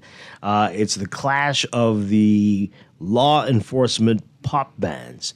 And this is going to be good. This is going to be good. Here from the police force, we've got Inspector Corey Heald and Police Constable Gregory Wilson. And from the Defense Force, we've got Leading Seaman David Johnson. Great to have you with us. Good morning. Good morning, good morning, good morning, Mr. Strong. All right, so there's a band missing, right? Some missing. Yes, They'll be taking part, though? Yes, they will be taking part. They're not scared. They're not afraid. Because we were starting to wonder. They'll be here. Oh, but they're going to be there. All right, so tell us about this, Inspector Corey Heald. How did this come about? We know there's always a lot of rivalry, but so this is going to crown the official best pop band? Is that what we're doing? It's twofold. I guess, the crowd is going to be able to dictate or determine who is going to be the best band. At the same time, it's a fundraising event that all of the bands have come together to do. And we wanted to show the Bahamian public that, there's camaraderie beyond what they perceive as competition. So, we sat down as a committee and said, hey, why not let's just, put on a Battle of the Bands competition with our pop bands. The Bahamian historically public has always questioned who is the best. We know that the police is the best, but you know what I mean? Why not allow the public to, just put that in stone? Uh-huh. Yeah, David, I'm sure you have something to say about that with the Defense Force. Definitely do have something to say. Put your mic up a little bit for us so you can hear better. Yeah. There we go. Yes. Mm-hmm. So, I heard him mention that we know that the police is the best, right? But the thing is, usually when we perform, that is not what is heard. Right? Usually when we perform, I kid you not, every time we perform, there's someone in the crowd, maybe 1, 2, or 3, quite a few actually, who always say, the Defense Force is the best. We love you all, you're the best. And so even for him to say that just now, I'm like, wow. We always play for different crowds. Right. Oh, okay. Because they don't say that, So to say we know the police, and actually, we'll prove that tomorrow night. Yeah. All right, so PC Wilson, is the correctional band, are they even in the running here? Or, I know they're not here. It's unfair to pick on them. But from what's your personal opinion? They're pretty good. Oh yeah, they're pretty good. But we top tier, man. You know, being at the state band, and you know, we top tier. You know. Yeah. Okay. All right. Duquesne, I hear you. Yeah, I want to know who won last year. Like, did you do this last year? No, so that was a joint effort done by a different production team where they brought in some individuals from the island, some other bands, some outside bands, but it wasn't really to this caliber. Where it's just you're raised to the level. we're raising it a level. Definitely. Yes. So it's just 3 bands, 3 out of odds in the ring, and then we're going to see who's the best band. Okay, so tell us about the format. How are you going to determine this? So basically, 3 bands will have a 45-minute set, and upon that being completed, then the crowd is going to determine who is the best band, and the winner is going to take home how much? $2,000. $2,000. Oh, wow. The winning band is going to take home $2,000 to go towards their band and whatever instrumentation or what they may need. So how are you doing? The loudest cheer from the audience, or are you going to actually count ballots like a real? No. It's going to be cheer. Obviously, crowd response. We're not going to do ballots. Crowd response. So we're asking all of the respective divisions or departments, the police force, the BDF, and the BDOCs, available to come out and support your band. That's very, very important that you guys come out. And again, it's a fundraising event. See, they might overload with the numbers, though, right? They might bring. So how do you really know who was the best? We'll figure that out. And you know how we would know? Well, see, the Bahamian public at large, he did mention, the different branches, but, that's why we want to appeal to the entire public, to make it more neutral. Let's bring our neutral parties in. And so once they hear their favorite sound, not band, their favorite sound, right? They hear their favorite sound, they can vote and they can cheer and we can discover the winner. Yeah. All right. Duquesne, you were asking something. Yeah, I'm asking, like, is it, like when they have, like, marching competitions, you move around and march. Are you going to be on the stage playing, or is there going to be some movement, some Michael Jackson things happening, or well, so it's not really the marching bands. Good question. It's the pop bands. So the pop bands is basically live band. And the lead guitar, bass guitar, that kind of thing. So basically on stage, right? So basically, on stage, okay. Yes. So no fancy moves on the stage while you play. Well, we can't say what we're going to bring to the table, but there's going to be some excitement. So that's why you need to be there. Yeah. And so our uniform law enforcement are very known for having a very high standard. And so we're actually gonna carry that over into our music, and so you will see rake and scrape at a standard that is unparalleled. Wow! And so that's what we're going to bring. It wouldn't be the marching element of it; it would just be the live band aspect, but in a way that is so beautiful. Yeah, it's so wonderful and amazing that you want to be there. And honestly, that's why we have tickets to come at such a low price, so everyone can experience it. Yeah. This is the time for independence. We're getting into it. Beat Retreat is right around the corner. It's very close. And so we want to begin our independence celebration so everyone can come. Yeah. So this is likely to become an annual event or something like this, or what were we thinking? Yes, we're hoping that obviously our directors and the wider organization, the hierarchies of the organization can see it where we can turn it into a scholarship fundraising event, for young and upcoming bands, that kind of thing. So they wanted to get through this one first, ensure that this one is successful, and then we can start expanding and looking forward to next year and some continuity. Yeah. Okay, so you said three sets, right? You're going to do... Yes, so it'll be 3 sets. There's a happy hour segment, so it's from 5 to 7. All drink specials will be $5, and for low drinks low shelf, and then there's $10 for the top shelf, and then there's $5 bears straight across the board. Very accessible. Right. Okay. Very the entry fee is $5 to get in. After 7, it's $10. We'll have food for sale on site, and then drinks all night. Yeah, and this is going to be at Collins House. Right, Collins House. Tomorrow night. That is a pretty affordable rate. $5. Very accessible. Yes. Very affordable. It was so funny was I had some tickets to my comrade yesterday. He wanted to purchase for him and his spouse, and he handed me a $20 for 2 tickets. I was like, it's only $10 for each. And, but when you see this level of talent, you expect more. Yeah. And so we wanted to make it very accessible to everybody. And so you can come on out and vote. Let's vote. Let's vote for your sound now. Let's vote for your sound. Yeah. All right. So are there like any stipulations with each set? Like everybody's got to do a certain this or that, or is it just up to the interpretation of each band? Right. It's basically up to the interpretation of each band. Yeah. So everything is free reign, open genres. If they want to do rock and roll, they can do rock and roll. Whatever their performance is, that's their performance. Yeah. So no little hints. You're not going to give us any teasers. I'm not going to give you any teasers. I know the competition's in the room, but still, no competition. But if persons are still interested in purchasing tickets, there'll be tickets at ISD at the band room, which is opposite the passport office. You can stop by and get tickets at the band room. That'll be available from 8 to 4 today. Obviously, we'll have some persons in the office tomorrow up to about 12 o'clock.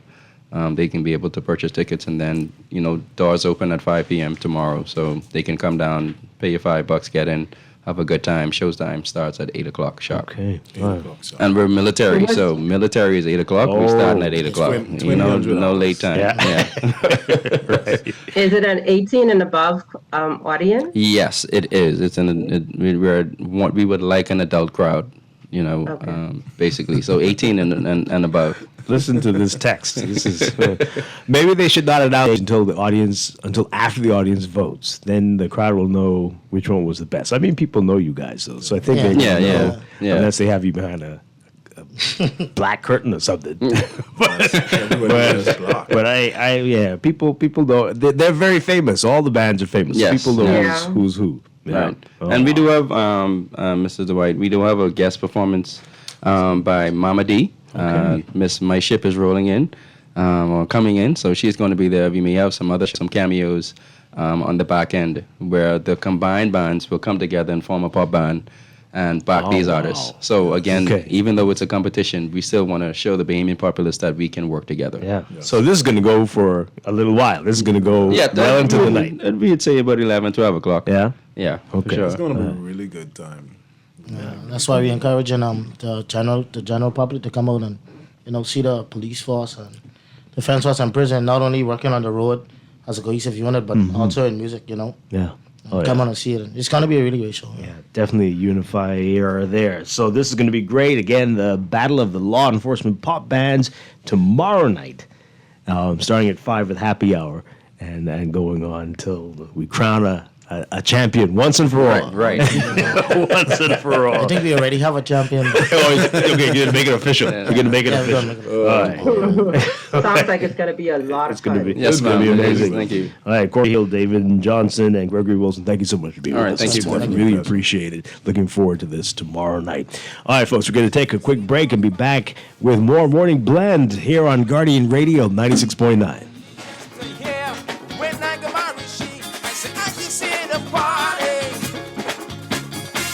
In a dance, maybe conversation, maybe little romance.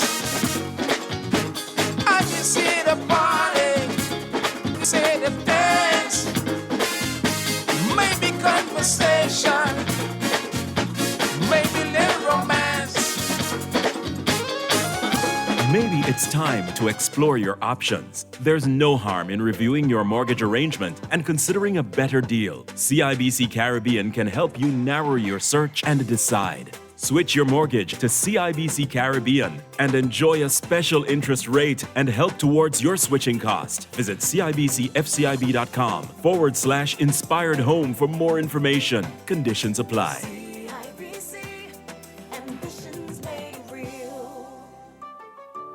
Don't shop at Sherwin-Williams then. Don't get the best service in the Bahamas then. The love is really, really strong in Sherwin-Williams. We don't just sell paint. We service you with a smile, good hearts, mind, soul, and body. And we love our customers as much as we love ourselves. Yes, real talk. I'm not just saying this Real talk. to impress myself. We love to go beyond with customers. They feel delighted to come in Sherwin-Williams because they know I can either see Dee Dee, or I can see Shelly, or one of our other wonderful staff members. We treat our customers with the respect of our boss because there are many paint companies they could choose to go to. No, baby, If they go to some other paint companies, so I gonna get this little thing at the end of the week. We want to make sure you get that little ting, Shelley. Come visit Shelley and Dee Dee at Sherwin-Williams, Bahamas, and you'll surely find color in every day. Wake up and treat yourself to the breakfast you deserve with Wendy's new French toast sticks platter. 4 pieces of golden, crispy French toast sticks served with warm syrup, fresh cracked eggs, your choice of protein, and orange juice. It's sweet, savory, and everything your morning's been missing. Whether you dip, dunk, or just go all in, you'll never want to go back to your old breakfast routine. Better breakfast always starts at Wendy's. Screws and Fasteners World, Balfour Avenue and Palm Beach Street, has those hard-to-find fasteners for you right now. You can find stainless steel regular hex, carriage bolts, galvanized bolts, threaded rods, nails, self-tap screws, sex bolts, anchor bolts, turnbuckles, masonry tools, hand tools, and weed whacker strings. Check out the rope selection and car body fasteners, too. Special orders are welcome. It's your #1 fastener store. Screws and Fasteners World, Balfour Avenue and Palm Beach Streets. Call 326-1976.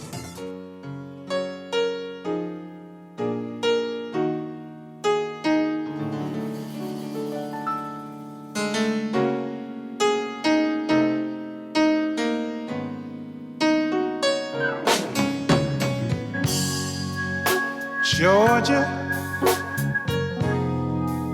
oh, Georgia, the whole day through,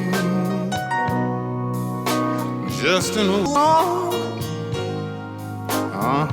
keep Georgia on my mind. Okay, welcome back to Morning Blend here on Guardian Radio 96.9. Dwight Strong along with Duquesa Dean on this Thursday. Coming in a few minutes, our monthly Disability Awareness series. We're going to be talking about Disability Empowerment and Awareness Month. We've got some special guests with us this morning. That's all in just a few minutes in business. But we continue to talk about what's in the news, Duquesa. And, all right, so we've talked about the bridge, but the other big story is what Dr. Hubert Minnis said in the House yesterday. Our Travis Cartwright Carroll writing about it, the former Prime Minister declaring that he will seek re-election in Killarney in the next general election. Minnis, who was contributing to during debate on the budget yesterday, was standing next to F&M leader Michael Pintard as he made the comments. Earlier this year, Pintard said he asked Minnis not to offer himself for Killarney, and instead serve the party in a different capacity. But Minnis saying yesterday, quote, Killarney must remain strong. I want to remind them that I am running in Killarney and I'm looking forward to their vote and I look forward to their continued support. We must keep Killarney strong. Killarney will remain strong. Pintard was seen smiling and some PLP MPs laughed as Minnis spoke. But while Minnis has previously suggested he will seek re-election, this was his first confirmation that he will again try to win Killarney, a constituency he's represented continuously since 2007. It is still unclear, though, if Minnis will run as an independent or join another party. The F&M, meanwhile, is currently considering several possible candidates, and you can read about those in today's Nassau Guardian. Hey, let's get your reaction to that. Duquesa, callers, give us a call, 323-6232, 4316. 325-4259. Call us toll free, 242-300-5720. So, why does his position have to be in question because of the fact that he challenged for leadership or whatever happened? I'm not that big, high political person, and he did not win as leader of the F&M. And whatever rift is there, or whatever, why does his position as a Minister of Parliament for this area that he has represented for so long need to be ripped away from him? Why? Why is that even a thing? Hasn't he been the representative for this constituency and done it in a way that looks like it's successful? There is an answer to your question. There definitely is. We've seen this before in both major parties, the PLP and the F&M. People have challenged for leadership and weren't successful, but they continue to be members of the party. I think that's when people generally feel that you have understood your defeat and will continue to serve as a member of the party without challenging the leadership. I suspect the folks here don't necessarily believe, some folks don't believe that he is willing to be a team player and support the leadership. I suspect. Yeah, we got a lot of calls coming in. Let's see what these folks have to say about it. Good morning, caller. You are live on the air. Dwight, good morning. Hi, good morning. And good morning to Clinton. Good morning. Good morning. Pierre DePuche, former member of parliament, used to kind of coin a phrase that I heard him. He was the only person I heard said it. And it's true in this particular case that dissent is the milk of democracy. And I guess to the extent that political parties want to, the parties themselves or certain factions of the party wants to choose who they want to participate in the democratic process, creates the problem. And I think the time has come fully for these political parties to create, provide reforms so that in moments like this, and even outside of moments like this, only not a small set of people get to decide who runs for the constituency. It's hard to say that Michael Pintard's decision is in the best interest of Killarney at this particular time because everyone in Killarney has not spoken. But based on the way the party is constructed and the policies and laws are constructed, they get to decide who runs. And I think that's unfortunate. It's not democracy. Just quickly, I wanted to comment on the bridge. I believe that the government of Bahamas should, going forward, take full advantage when it comes down to engineering. The Chinese are some of the best engineers in the world, hands down. And when it comes down to bridge, I believe they have the market on the corner. And their work speaks for it across China. It'll be interesting to know which company got the contract. Were you able to determine that from the news? Because I wasn't able to. It'll be interesting to know. Yes, I don't see a name in our story. That is strange. Why didn't they announce the contractor? Mm-hmm. But anyway, That's be that as interesting. it may, I would recommend and I would hope that because I've had opportunity like most Bahamians to deal in the U or the Western market and the Chinese market for products and services, and the prices are always better. Particularly in this case when it comes to engineering, it'll be interesting to know where this pricing is coming from, whether it's a Western or if it has been measured up against what the Chinese were able to deliver to us in a case like this. That's okay. my contribution. Okay. All right. Thank you very much. Appreciate it. Let's take another call. Caller, good morning. You're on the air. Yeah, good morning, Dwight. Hi. Sorry if I beg my pardon, but you know, Grammy Boy got his name, or my Grammy tell me what I got is my name to defend. A texter called, said, Grammy, you always listen to the Grammy Boy and the Davis Abaco. I would like to ask you and the nation a question. Who was the Minister of Works in 2020? Wasn't it Desmond Bannister? I believe so, yes. Mm-hmm. Yes, under the Free National Movement administration. And he opened the newly refurbished Fresh Creek Andrews Road and Bridge in them.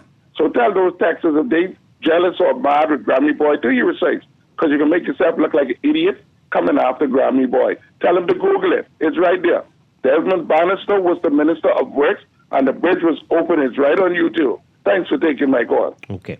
Well, I guess nothing to say about minutes. Hey, 323-6232, 325-4316, 325-4259. Call us toll free, 242-300-5720. This person's asking the question, where have you been? Would you keep someone around who constantly undermines you and does not support you or your leadership? Well, that's what leadership is all about. On top of that, like the person that represents that area should be selected by the people. It should be their choice.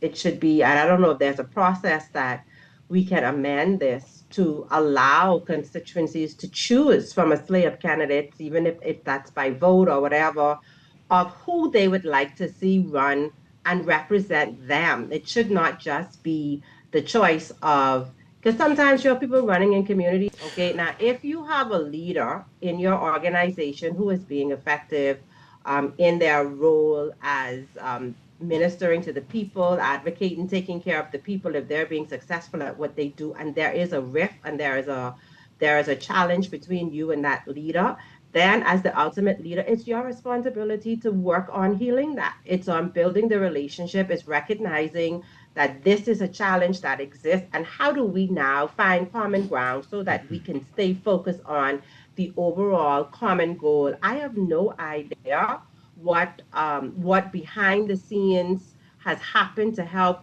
mend or bring together. And it's not just about one leader, the ultimate leader's way. There should also be some inclusion of every other member. That way, it's a true democracy. That way, it is a true representation.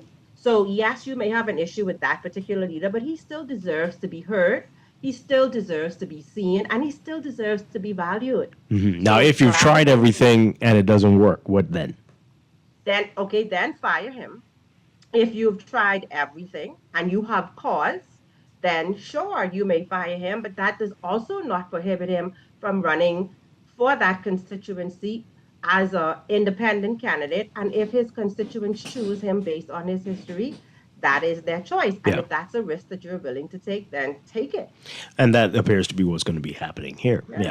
So I think it depends on the party, but the branches, they get to decide. I suspect some people would want to see maybe a primary type system or runoff beforehand or something. I don't know. That could get complicated, but a better system than what we're seeing now.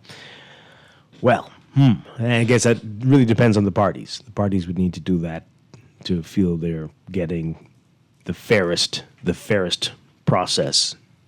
But if that's important to them, which I don't know if it's important to all of them. Right, because it seems like it's so much I'm going to get you type, it's a lot of that. It seems like there's a lot of abuse of power, and not just in this instance, but in other things political. Once you have the power, it's like, I'm going to get you, I'm going to punish you, I'm going to blacklist you, I'm going to do this and do that, and do all of these things to you because you're feeling your power. And ego is not a good leader trait. That is not a good trait of a leader. You have to check your ego. Okay, all right.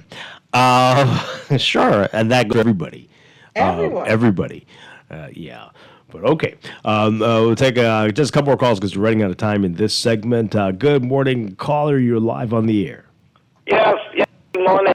Hi, I think it's more, when it comes to Dr. Menace, it's more undermining on his part, although the party doesn't really want him as leader, but he wants to be leader, and because of the rejection, he's undermining them, and it's definitely the majority of the Bahamian people don't want him as prime minister again. So it is a twofold situation.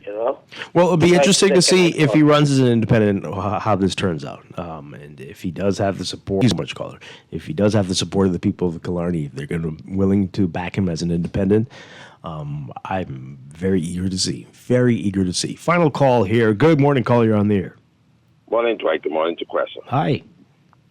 Dwight, again, as usual, typically I like to just stand back and just listen to the conversation before I call in and opine.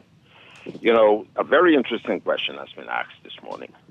And, people take these millions and millions and hundreds of millions of dollars and just frivolously, it appears, throwing it all over the place without any regard to the lifestyle and the impact that the average Bahamian trying to survive in this country. Where are they finding all this money? And if they are borrowing all this money, how are we going to repay it? And within the certain time frames where we don't have to be overrun by the what to call, when you don't pay the principal, the interest.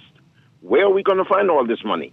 And it's so interesting that they would do this almost at the time when it's coming up to election, whereas if they fail to even accomplish even 5 of the 10 things that they decide to do, and it carries over to the next administration, or they started something from this administration and the new administration comes in, then are the terms and conditions still going to apply to what the new administration has to abide to, or do they have to go back to the drawing board and look at these figures again to see whether we could have done better? My last point on this is, who are these persons who are going to do all this work?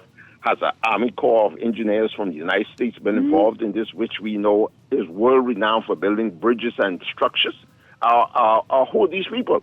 Why? Okay. Oops, we lost you there. I mean, we've got a whole lot of engineers who can do this, but it is more complex than the average bridge, without a doubt. But we will see. We will see. Hopefully, it doesn't balloon any more than this. This is a big jump from the last time we were here. Really quickly, these messages, we go to the break. This person says here, back to GNN. You don't have to call back, though, GNN. This person says Desmond Bannister paved roads in North Andros, the bridges that were repaired in the London Creek and the Standard Creek bridges, not Fresh Creek Bridge. Okay, this is going to go on long. Oh, boy. This person says Jimenez is not a party man. He doesn't show up for council meetings or parliamentary meetings. It's all about him, I guess, okay? I completely agree with DeQuessa. She made a very valid point. It's up to the constituents and shouldn't be up to the party as it relates to the fate of Minnis as MP. As for a leader, the party can decide, but she's spot on. We will see. We will see. It's going to be interesting. Guys, we're going to take a break for news and be back with business. Again, our Disability Awareness Series. We're talking about Disability Empowerment and Awareness Month. You don't want to miss it. Stay with us. We'll be right back. Okay. All right.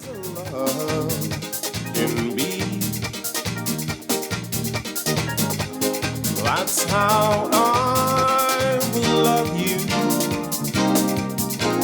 darling, endlessly.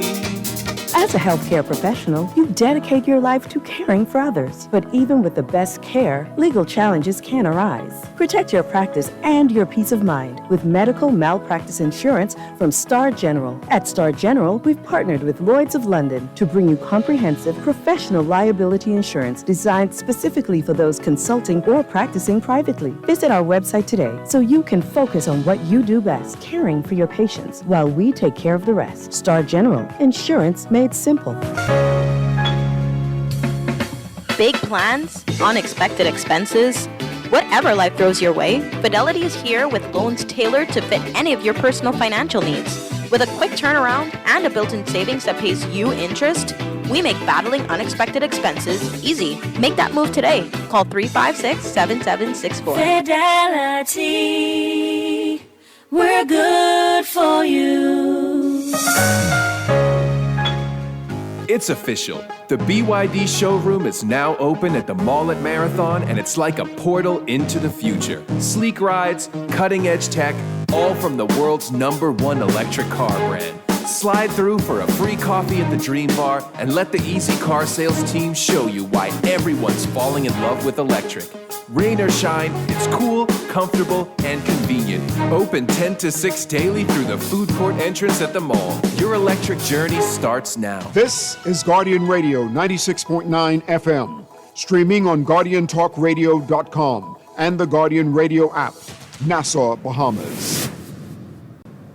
Now let me see now. 326 EPIC. Hello? This Epic battery. This Miss Beulah from round the corner. I hear you're selling tires now on Wolf Road too. Praise the Lord. It's about time. I live Fox Hill and Fire Trail. It's too far. That ain't all. They open Monday to Friday, 7 a.m. to 7 p.m. On Sunday and holiday, 8 a.m. to 4 p.m. My brother Sam can go right there and get fixed up. Call us at 326 EPIC. We ship also to the Family Island. Tired of banks forcing you to use technology to bank the way they want you to? Your convenience is important. So no matter what your banking needs, Commonwealth Bank's friendly staff are always available in branch for that personal one-on-one service. But when you choose technology, our online and mobile banking app offers you state-of-the-art functionality. The choice is yours. Commonwealth Bank. Bank the way you want. Southwest Plaza has so many stores, I've been trying to find a sensible way to list them all. There's CBS Bahamas, the Ashai Institute, BENC Snack World, Bamboo Shack Bahamas, there the Athlete's Foot, and BTC, Games and More, John Bull Fine Threads, Alive, Bahari, Dairy Queen, 700 Wines and Spirits, Sandy's, Clarkson, Island Luck, Starbucks, and Lowe's Pharmacy, plus Marco's Pizza and Lorraine. Southwest Plaza, what a wide array of stores. Southwest Plaza, stop by today and explore. This is Guardian Radio, your station for up-to-the-minute news and intelligent, interactive, and engaging conversation. 96.9 FM. The views and opinions of the hosts and guests are their own and do not necessarily reflect the views of the management and staff of Guardian Radio. Wake up, it's a new day. Wake up, it's a new day.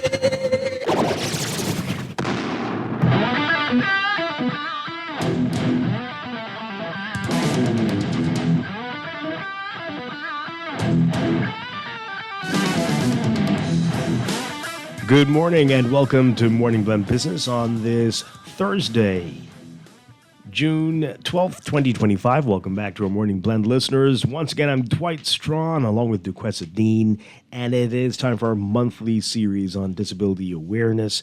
And June is Disability Empowerment Month, Disability Awareness Month, and we're very pleased to have back with us from the National Commission for Persons with Disabilities, Kendrick Roll, but we also have another special guest. We've got wife of the Prime Minister, Anne Marie Davis, here for the first time. Good to have you with us. Welcome.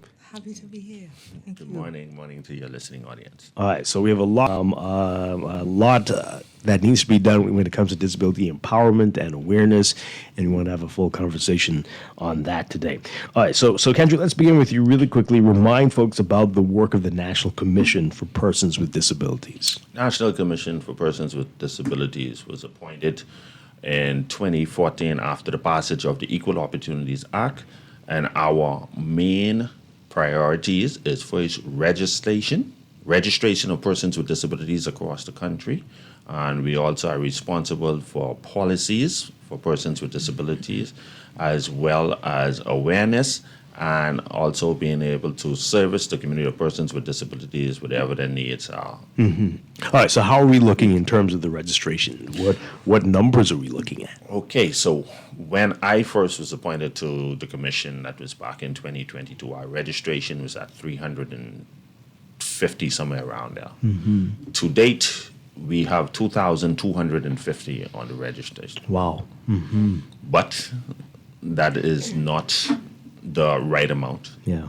And there's a lot of work to be done, and I must commend the government because the other day our presentation stated that we got an increase in our subvention, which is now going to help us to be able to go to the Family Islands and be able to do our registration drives down there, as well as provide more opportunities for persons with disabilities to register, because we have to get our numbers up, because we know that while that was a massive increase, more persons are registering, we have to provide opportunity for even more persons to register so that we would have the correct data. Now, what do you think is accounting for, one second question, what do you think is accounting for the numbers? Yes, it is an increase, but why not more, since you're saying that it is a low estimate? In reality, persons with disabilities and even their family members, they keep them hidden. It's a lack of disability pride, and that is the things we do at the commission. We try to make opportunities for persons with disabilities to display their pride as a person with a disability, because some people feel like it's a shame, or they are ashamed of their family members with disabilities, so they just keep them hidden. And like I said, it's against the law to do that. And we need to register them, and also they are able to embrace the opportunities that are available to them. so that they can see that they too can make a positive contribution to society. Yeah. And as our co-host for this segment, normally Daryl Charlton is here, but as he says, almost everybody could potentially become disabled at some point, especially with aging. So these numbers really could be a whole lot higher. That is a guarantee. Live long enough, you will have a disability. Yeah. Duquesa? So could you tell us, because, when people think disability, a lot of people think that disability is visible by, wheelchair or something like that. So can you just educate us a little bit on what all qualifies, so that people know that if they have this, that they can register with you? Like, what are some of the things that make one qualify for that designation? Well, when you really look at it, there are about 13, if not more, different categories of disability. I am aware about 13. And intellectual disabilities are the most common hidden ones. Then you have persons with fibromyalgia. Fibromyalgia is a disease where it's a blood disease, and they would find themselves with, they say they feel like they're on fire. It's constant pain. Wow. Okay, so that definitely is invisible, but that is a disability. People with diabetes tend to have a lot of complications that lead to disability. Different avenues, as long as it complicates your ability to function properly, whether it's sensory or mobility or intellectually, or as long as it hinders your regular movement or ability, then it falls into a category of some disability. Yeah. Some form of disability. Wow. Wow. And Duquesa? And what would you say to people who, because I heard you talk about people maybe hiding those with disabilities, but what would you say to the people themselves that are, having the disabilities, about coming forward and not being ashamed, or not wanting to see him up, and we talk about this normal thing, but what would you say to them about any hang-ups they may have with enrolling or registering with the organization? I invite them to step forward because there are so many opportunities available to them. I would say to them that their disability is not unique to them. Their situation is not unique to them. And so they need to be in the company of their peers so that they can understand how to cope with their disabilities, as well as they would learn certain things that they're going through. Other persons have gone through it, and then they would be able to be guided on how to address whatever that issue is. And like I said, we have so many opportunities. Yesterday was our invasion at IMAX. We carried a group of persons with disabilities, and we went and we watched a movie, and they just had so much fun socializing with one another. So, and the more people have on data, then we know more people we could reach out to and invite them out to come and do stuff with us, go to the movies, go to beach parties, as well as embrace learning opportunities. We just finished our Entrepreneurs with Disabilities program with the Small Business Development Center. So they would have qualified if they have business ideas to be able to get grants and stuff like that. We have a special category, and this is designed specifically for those persons. So they need to come forward, get registered, be a part of our groupings, and then take advantage of the opportunities. Yeah. Anne-Marie Davis, when we were meeting, you said you're an advocate. You're here as an advocate. Yes. But it sadly seems in this country, unless you do have a visible disability, being an advocate can be lonely. Seeing support from people who aren't necessarily in those categories that Kendrick mentioned? Yes, well, it is improving. I see a lot of improvement because we're raising awareness more and more about persons with disabilities. The international bodies they have a great focus on inclusivity of persons with disabilities at a global level. Because if you look at it, the numbers are very high. I think 16% globally of the global population are considered are persons with disabilities. We're looking at 1 in 6. So if we apply that to us here in the Bahamas, we're looking at a large number as Very well. much so. And so you would see how many are not coming forward because they tend to think people don't recognize us, they're not looking at us. So it's very important to continue to advocate for persons with disabilities as much as possible, to celebrate their contributions, that people will feel ashamed, break that stigma. And many of us have disabilities that people don't see.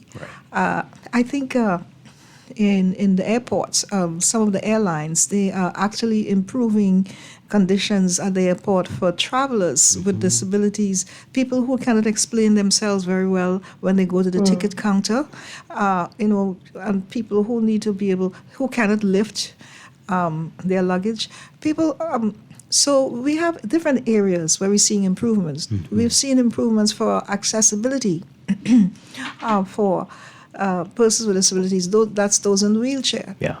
And that's still improving. So we're pushing awareness for them. So I'm their voice. Yeah. I think I want to advocate for them more and more, because yes, on one of the biggest things right now in the Sustainable Development Goals, the United Nations, everyone is talking about inclusivity of persons with disabilities. Persons with disabilities, many of them are very intelligent, like Kendrick here. I mean, no one would think that he is blind. Get them educated, send them to courses, to seminars, conferences, so that they can be exposed to all the new measures and all the new equipment and the new ways that they can learn things, and so they can adapt. Yeah. They can look after themselves and be independent. And I'm always amazed at Kendrick and Dario, how quickly they respond to my text messages by WhatsApps. Exactly. It's amazing. Yes. And I think just last year, I was so proud that Kendrick, I think he led a delegation to Florida. Federation for the Blind Convention. Okay. Yes. And all thanks to Miss Davis. She made a generous contribution and took 15% so that. Wow, that's beautiful. Yeah, so that we could bring them, just encourage them, and make sure that they can contribute to our nation.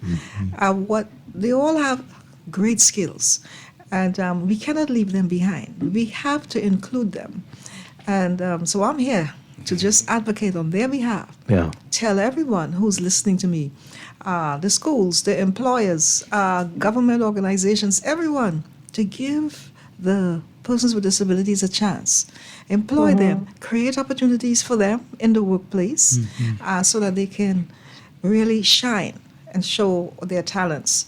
And they do have talents. Absolutely. Yeah. So this is really interesting, because earlier in the show we were talking about this. Reverend C.B. Moss is in the papers today, concerned about homelessness on the streets, and people on the streets, and what we're seeing. A lot of what we do see are people in wheelchairs, and sometimes blind people as well. So you mentioned it. We cannot forget and leave folks behind, but there's still this happening. What can we do to improve that situation for the folks with disabilities who clearly, some of them are not living in the best ways? What can be done? Both of you, I want to hear from both of you on that one. All right. Well, this is why we're here. June is Persons with Disabilities Month, right? And we are here to make sure. The theme is we're here all year. Okay. And so that, for me, it emphasizes the importance to recognize the needs and the contributions and the rights of the persons with disabilities. And not just month of or where we celebrate them, but all year round. And I say to employers, because I know people in wheelchair, even some of them are very bright. You give them a computer and they can work wonders. I say to employers, if you exclude or decide that you're not interviewing persons with disabilities because of a visibility that is seen, you might be missing out on employing talent in your organization, and because it's all about including them. Inclusivity is what we are talking about here. This month is about saying that we are here all year, not just the month of June when people look at us and think about us. So in the schools, we would like the school children to be sensitized that they should not bully any children that they see with a disability that they see, or sometimes the child might be a little quickly well, they can write well, they can express themselves through typing and all that, but they probably have a speech impediment. So we have to make sure that inclusivity is important. Recognize the contributions that they can make. Like I said, there might 1 in 6 of us. Everyone might have a disability of some form or the other, and that's a very serious number. And we wouldn't want our employer to just say, "Well, I can't keep you on now that you might have an issue," right? And it's very scary, very scary. Kendrick, what's your view on that? Yes, I agree. Corporate Bahamas, the government is doing their part where employment is concerned. Because I know there's a plan to even take on more persons with disabilities in this upcoming hiring cycle, and they are also making provisions for corporate Bahamas to take on more persons with disabilities as we try and enforce that law of 1 in every 100. We want to move that to 2 in every 100 should have a person with disability. So employment is one of the key factors. Outside of employment, there are some who we realize are unemployable. And that is why we have a day program now. It started out as 2 days, and now we're up to 3 days a week with adults with disabilities who have aged out of school, who we recognize as some are unemployable. So this is where Corporate Bahamas, we ask them to now, in their donations, just to think of remember that community, because we have to sustain that program, just to keep them engaged and make them more teachable, or give them more. It is a great concern for the parents, because a lot of them always say, when I pass, what is going to happen to my child? And that is a powerful thing that would play on your mind. And this is why we have this day program going on, where we started out with maybe 10, we're up to 30 now, and we anticipate that number to double in September.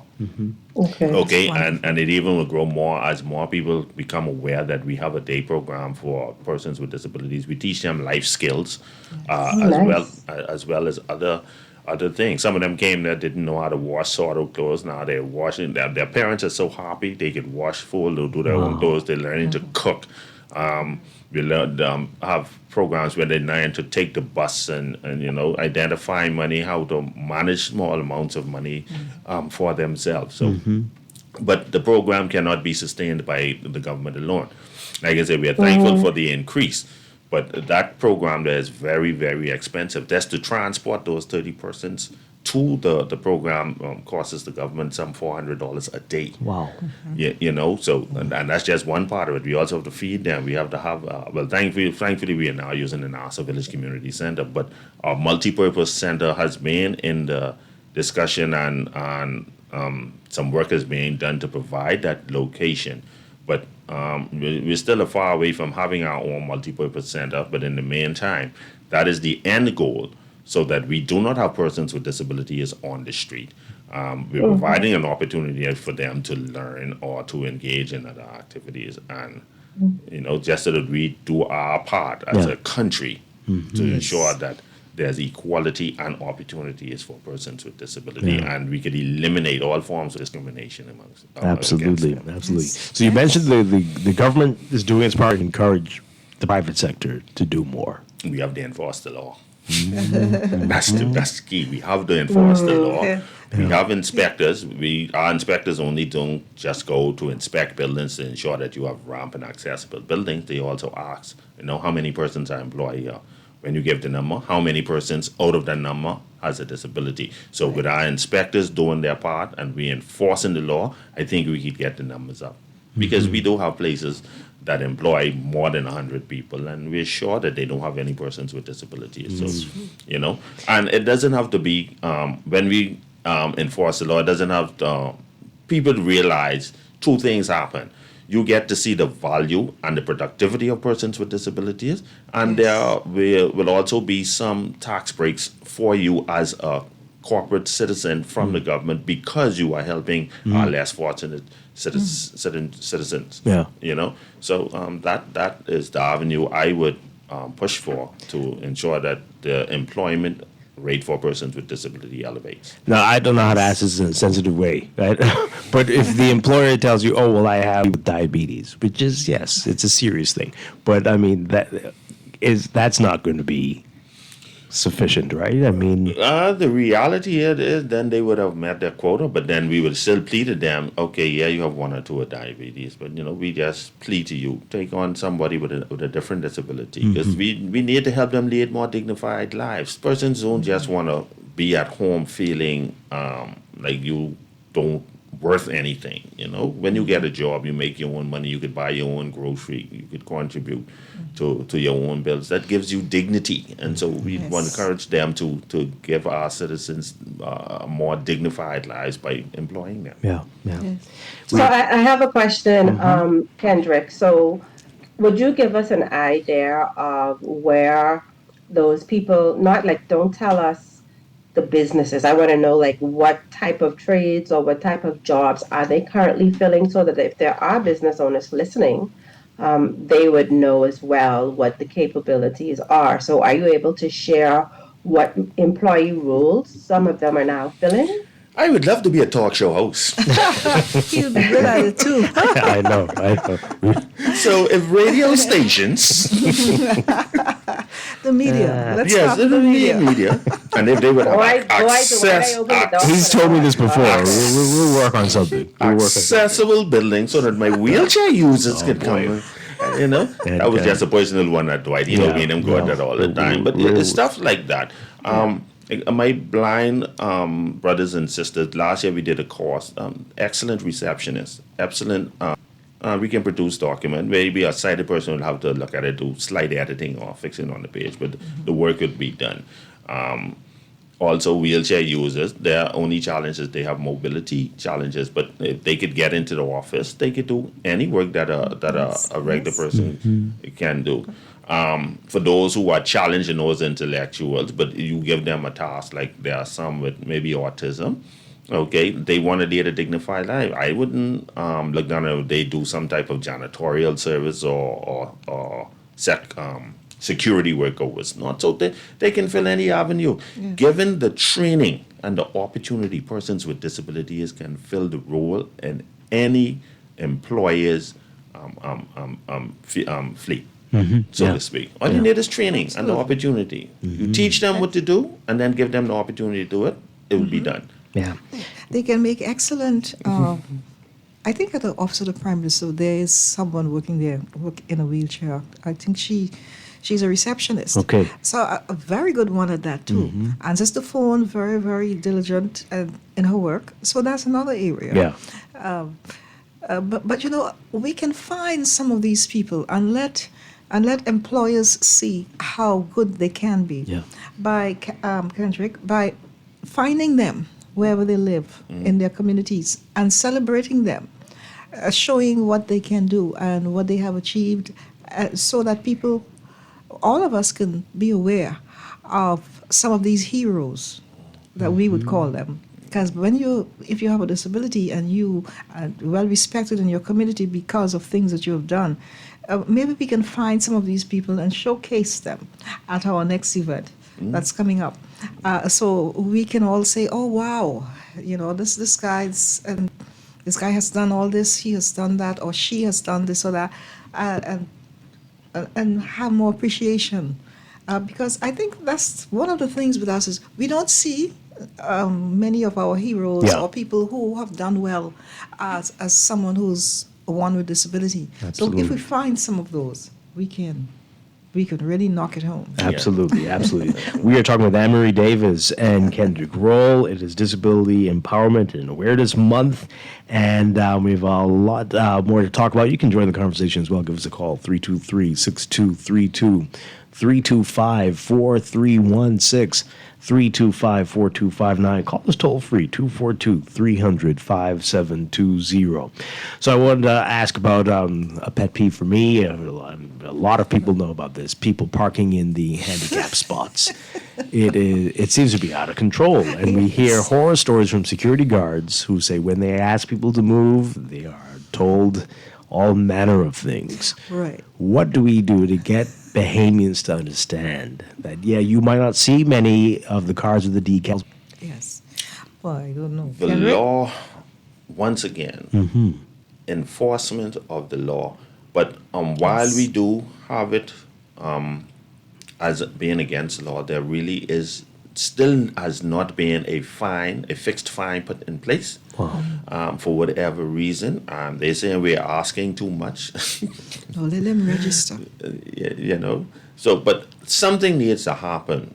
And people only act when they feel it in their pocket. Yeah. If they don't feel it in their pocket, they don't care. They'll get it. If they know that it will cost them $1,000 to park in that space, they would never park there without their decal or without reason. Yeah. Absolutely. But can the cars be towed? Does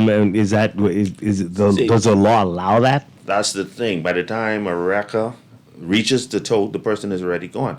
I was thinking to myself the other day, we probably need some of those boots that they could go on quickly and lock them right to the ground, and they cannot move except they pay the fine. Maybe that's what needs to happen. Yes. That is a study for me. Yeah, no, I agree with you on that one. But something needs to happen for people to really feel it in the pocket so that they can know this is against the law. And not only for it being against the law, they need to be more sensitized. You walking upright, you have no challenges, and then you are going to inconvenience a person who really needs that sport. Exactly. They need to be more sensitized and more sensitive Yes. to that issue. Yes, 1 in 6, and sometimes you only have 2 spots for the handicap. So remember the numbers. But how do they get the decals? Do they have to register? Yes, you Right. come to the National Commission for persons with disabilities. If you have a letter from your doctor confirming your issue, and we have no problem issuing the decal to you because we know you need it. Right. So and I mean it is so simple and so easy to obtain one. Every time I see a car in the spot, I look for the decal. 9 times out of 10, there is no decal. It's so disturbing. What can you do? Because actually you end up in a physical altercation over that. Insensitivity all around. It's awful. Yes. Wow. Let's take this call. Good morning, caller. You're on the air. Good morning. Good morning, Mark Turnquist, founder of the 242 Small Business Association Resource Center. Hi. Yeah? Good morning. Good morning, Good sir. morning. Yeah, what's up, man? All my life I was normal, like seeing both eyes, and now I'm blind in one eye, and I can only see half in the other eye, right? Oh, boy. However, right, Ken Vicker always was an inspiration for me because he was always a person who was blind in 2 eyes. He could always do stuff, and that gave me an opportunity to really keep my motivation because you could go in a funk. Because when right now I'm very disabled. I can't drive. I can't see in light and that bright. But however, I do my best to keep the spirit of small business development in the country, and I try to fight for government policies and things like that. But just to all people who over the years, because I'm 58, I'm 50. I was blind for 3 years now. Wow. But however, I still didn't go in a funk because you could get in a funk. Twice a year I was depressed.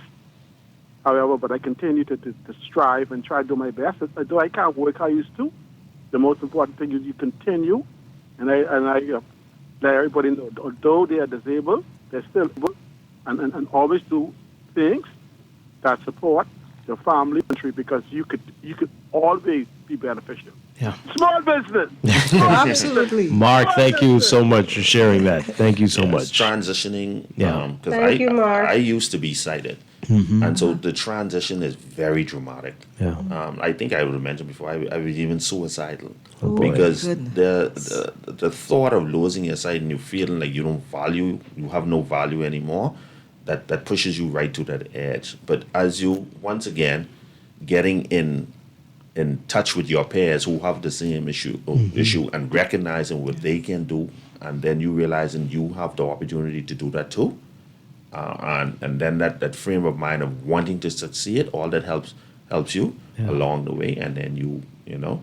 So I remembered when Mark was in his transition, and I understand what he was going through, but I'm so glad to hear how he is so enthusiastic now and still pushing for his pet peeve of small business, and I'm proud of him and his accomplishments. Yeah. How long has it been for you, Kendrick? My transition started, I got hit in my eyes in 2001, 2011. Wow. Yeah. So I had 10 years in transition, and I've been 14 years totally blind. The last thing I saw was a sunrise. I never saw it set. Oh, boy. Oh, boy. Wow. Yeah. Wow. Got another call. Good morning. You're on Morning Blend Business. We're talking about disability empowerment and Disability Awareness Month. You're live. Good morning, Dwight again. How you doing? Doing well. And good morning to your team. Morning. I'm someone that has been in transportation for about 18 years now.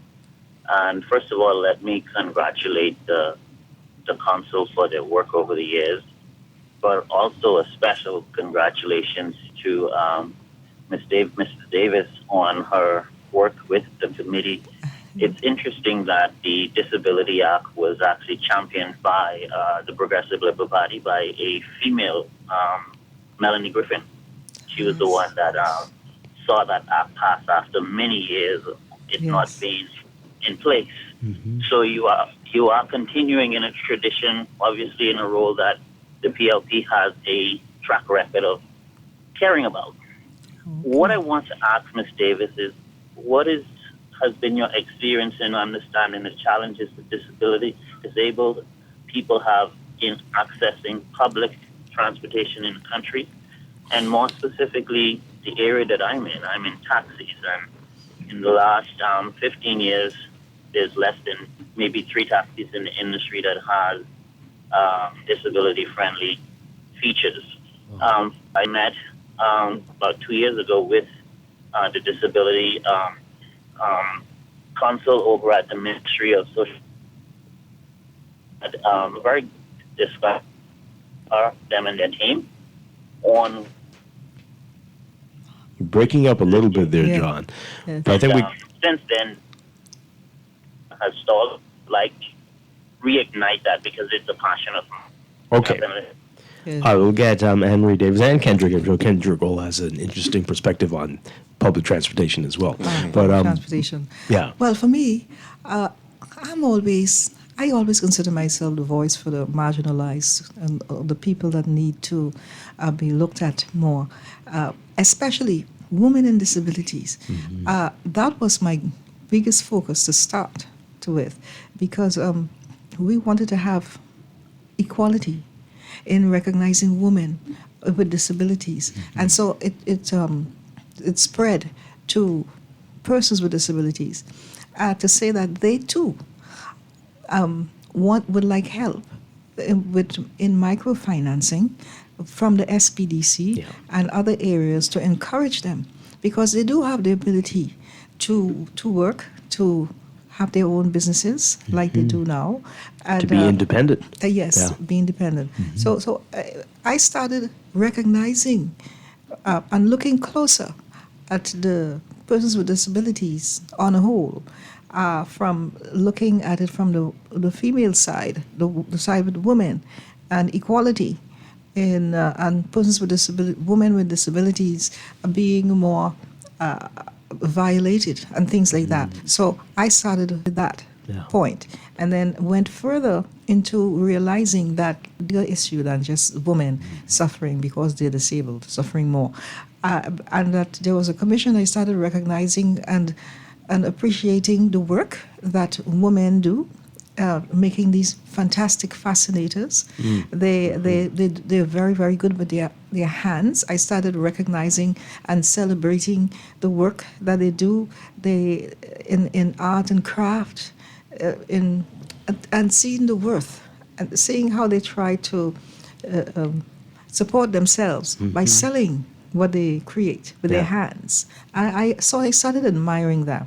I started going to their events and started seeing from the master of ceremonies, who is a person of disability himself, being probably one of the best that I saw. Wow. But I mean, I was so impressed. I sat there in awe to watch an entire concert from the MC to whoever it was, all belonging to the commission, persons with disabilities. And I have seen firsthand how much talent they have, and that they can do the same thing. You can hire them. This is something that we can look at. Actually hiring them to plan a program for us and execute it.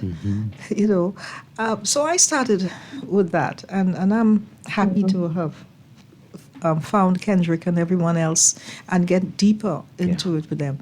Because like I said, it's 1 in 6. So, and that's what we know about. Globally, if you apply the global numbers here, it's 1 in 6. Kendrick and I were just talking about what numbers we think it is. And if we're applying that 16% globally, if we apply that here, 16% of what, 400,000, that gives you quite a bit. Yeah. So we have to take a much closer look at that, because our numbers might be increasing, or it might be even more here locally. So we have to pay attention to them and make sure that they're included. Inclusivity is all about what this month is about, not only for the month, but on a continual basis. Absolutely.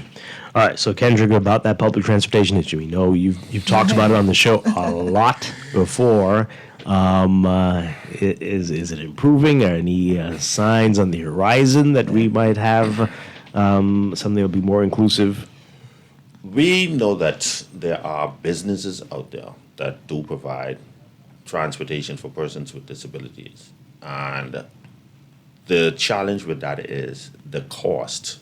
For persons who are unemployed or unemployed, who only get a monthly stipend, they can't prices that is being charged for them to be transported, and it leaves them isolated. They don't get to do things, so they're just stuck at home. You're already feeling undervalued or left out, so now that you can't afford to go to socialize or for non-emergency reasons. I have gone on a campaign over the especially this year, to get a accessible, affordable transportation program in place for persons with disabilities, and it's coming together ever so well. Okay. In that, well, we have done dollar drives. We have our Gospel Mania concert coming up, and of course, she is here with us today. She has made a generous and a most unbelievable. She has made a pledge that she is going to get us vehicles to get our program off the ground this year. So I've started begging. It was a good cause, and that's fine. She knows who to reach and where to reach them. Okay.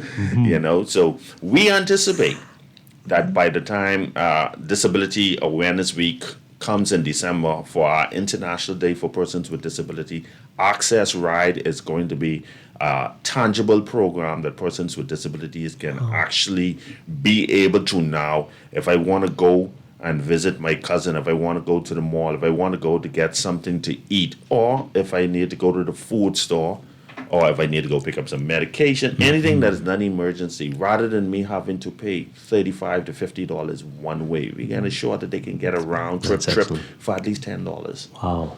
Now, the last time you talked about it on the show, I think you said you were looking for 2 vehicles. Is that still the plan, or we want to start? We're starting with a fleet of 3. Okay. All right. Okay. We're going to be taxi-like vehicles so they can that's great. Also wheelchair accessible, so they can just wheel right up into the vehicle. Yeah.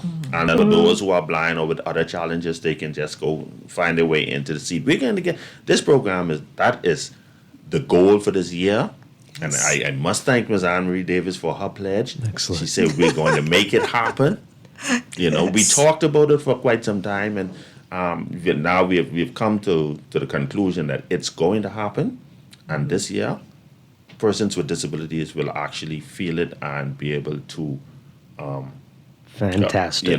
Fantastic. It's going to be That's something they can be a amazing. part of. That's great stuff. And that is not to discard or discredit the businessmen, because there are some persons who can't afford their services. We're not there in competition with them. Your services available for who can afford them. We encourage that, but this is for the less fortunate. We want them to not be isolated. We want them to be able to go to, and that's what Access Ride would focus Yeah. on. We're talking with Kendrick Roll and Anne-Marie Davis with the National Commission for Persons with Disabilities. Let's take one more call, and then we want to talk about what's happening for the rest of the month with the events. Good morning, caller. Good morning, Dwight. Hi, good morning. Good morning, to Kwasa. Good morning. And good morning to your guests, Good morning. Mr. Kendrick Roll, and I'm not to take it out of concept, but to Ms. Anne-Marie Davis. Yes, Good morning. Yes, good morning. My name is Dennis Bethel, and let me declare to everyone I've been a regular caller, Dwight. You're all aware, right? And I have an initiative about the Charles Parkinson Trivia Contest for junior and senior high school students. But I'm calling so that those that do not know that I have a disability, that I have lost my sight to glaucoma. Wow. You see? And I would like for the whole country and everybody to know that my hindrance happened to be, and I don't mean to be disrespectful, Ms. Davis, has been that I haven't been given the deference or the cooperation from this administration. Well, Okay. I would We lost encourage him him there. to Yeah. register. Mhm. I would encourage him to register with the commission. A lot of the funding that they're getting, subventions from the government, can be shared with him, with the caller. So please come and register. Come and register because we have programs. Yes. We have Yes. programs. Now, some people get it confused. They figure money, that means we give them money. No, that doesn't operate. not how it The works. government gives us funds so that we can provide programs and services that you can benefit from. Yes. Okay, so people think, how much money are you supposed to get a month? No, that doesn't. We provide services, we provide program, and we provide devices that can assist you. Yes. And then we provide opportunities, like you said, to the entrepreneurs with disability programs, Yes. stuff like that, so that you too can become more independent and lead a more dignified life. Excellent. And that's what it's about. All right, so we have a couple minutes left. Are there special events planned for this month, or what can we expect? Although we're already almost halfway through the month, but what more is there to come, Kendrick? We have two more key events coming up Okay. to close out Disability Empowerment Month. On June the 24th, at the Stapleton School Auditorium, Toastmasters International is coming together locally, and we're going to be joined by the international groupings via Zoom. And they are going to debate exactly what we're talking about.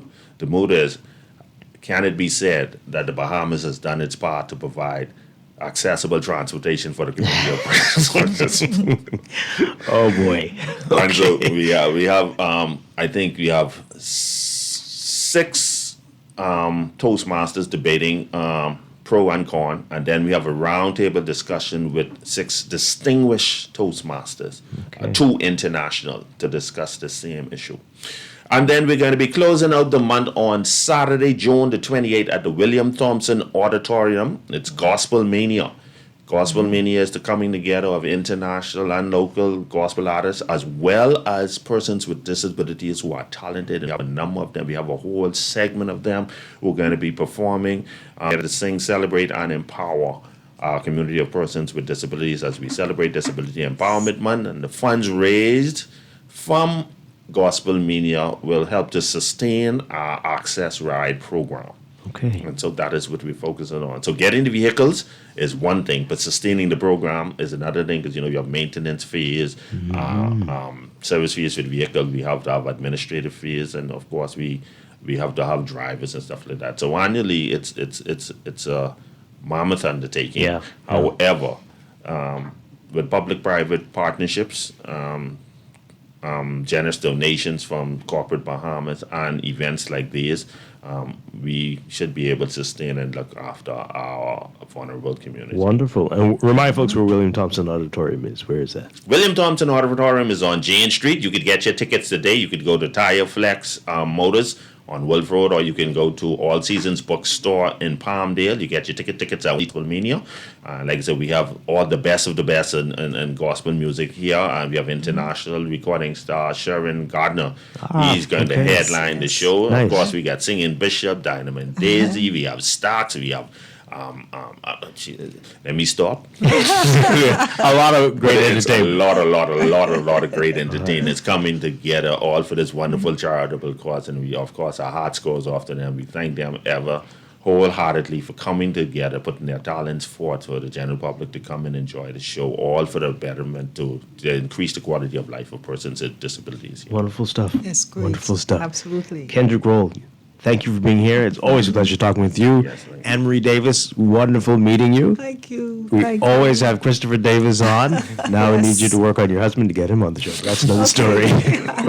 It's great meeting you. Great to have you with us. Thank and you. before I close off, Yes. please, everyone, let's continue to advocate for inclusiveness of our persons with disabilities community. Absolutely. Let us include them. Absolutely. Thank you again. Thank you again. And I'm Thank happy. you so much for being here. Thank you. Yes, thank you too. Happy Disability Empowerment Month. Yes. Thank you. Thank you. Thank you. Pleasure. Let's take a quick break and then we'll wrap things up in just a bit. This is Morning Blend Business on Guardian Radio 96.9.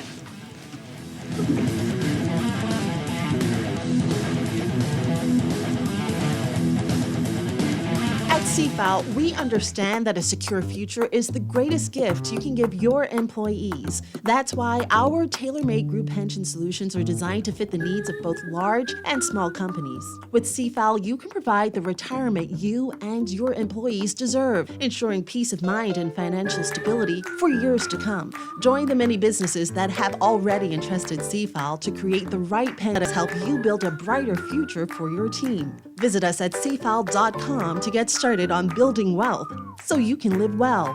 CFAL, growing wealth for future generations.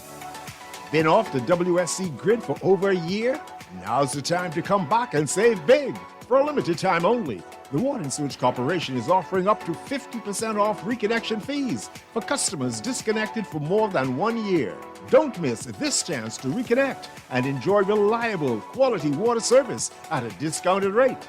Call 302-5599 to learn more. Water and Sewage Corporation, dedicated to dependable, affordable water solutions. Only one item? Are you tired of limited choices? I'll have the one item on the menu, thank you. Wow! So many choices. Why settle for less when you deserve more? When it comes to the ways you pay, the more, the better. With a variety of payment options available, you can enjoy the freedom to choose what works best for you. Choose freedom. Choose flexibility. Choose from the full menu of payment options. The future of pay is digital. With RBC, your idea of loving every journey happens now. Free up cash with affordable auto financing from RBC. With competitive rates and no bank fees, it's the perfect time to make every journey something special. Apply now to pre-qualify in 60 seconds at rbc.com/autoloan to shop with confidence. Conditions apply. RBC, your idea of loving your journey happens here. You work hard for your money, so let your money work hard for you. With as little as $1,000 to start, you can watch your money grow by investing in CFAL's Bahamian dollar and US dollar mutual funds, each tailored to match your unique investment profile. Our crafting personalized investment strategies to help you achieve your financial goals. Don't miss out on the chance to earn higher returns on your hard-earned money. Join the thousands of investors who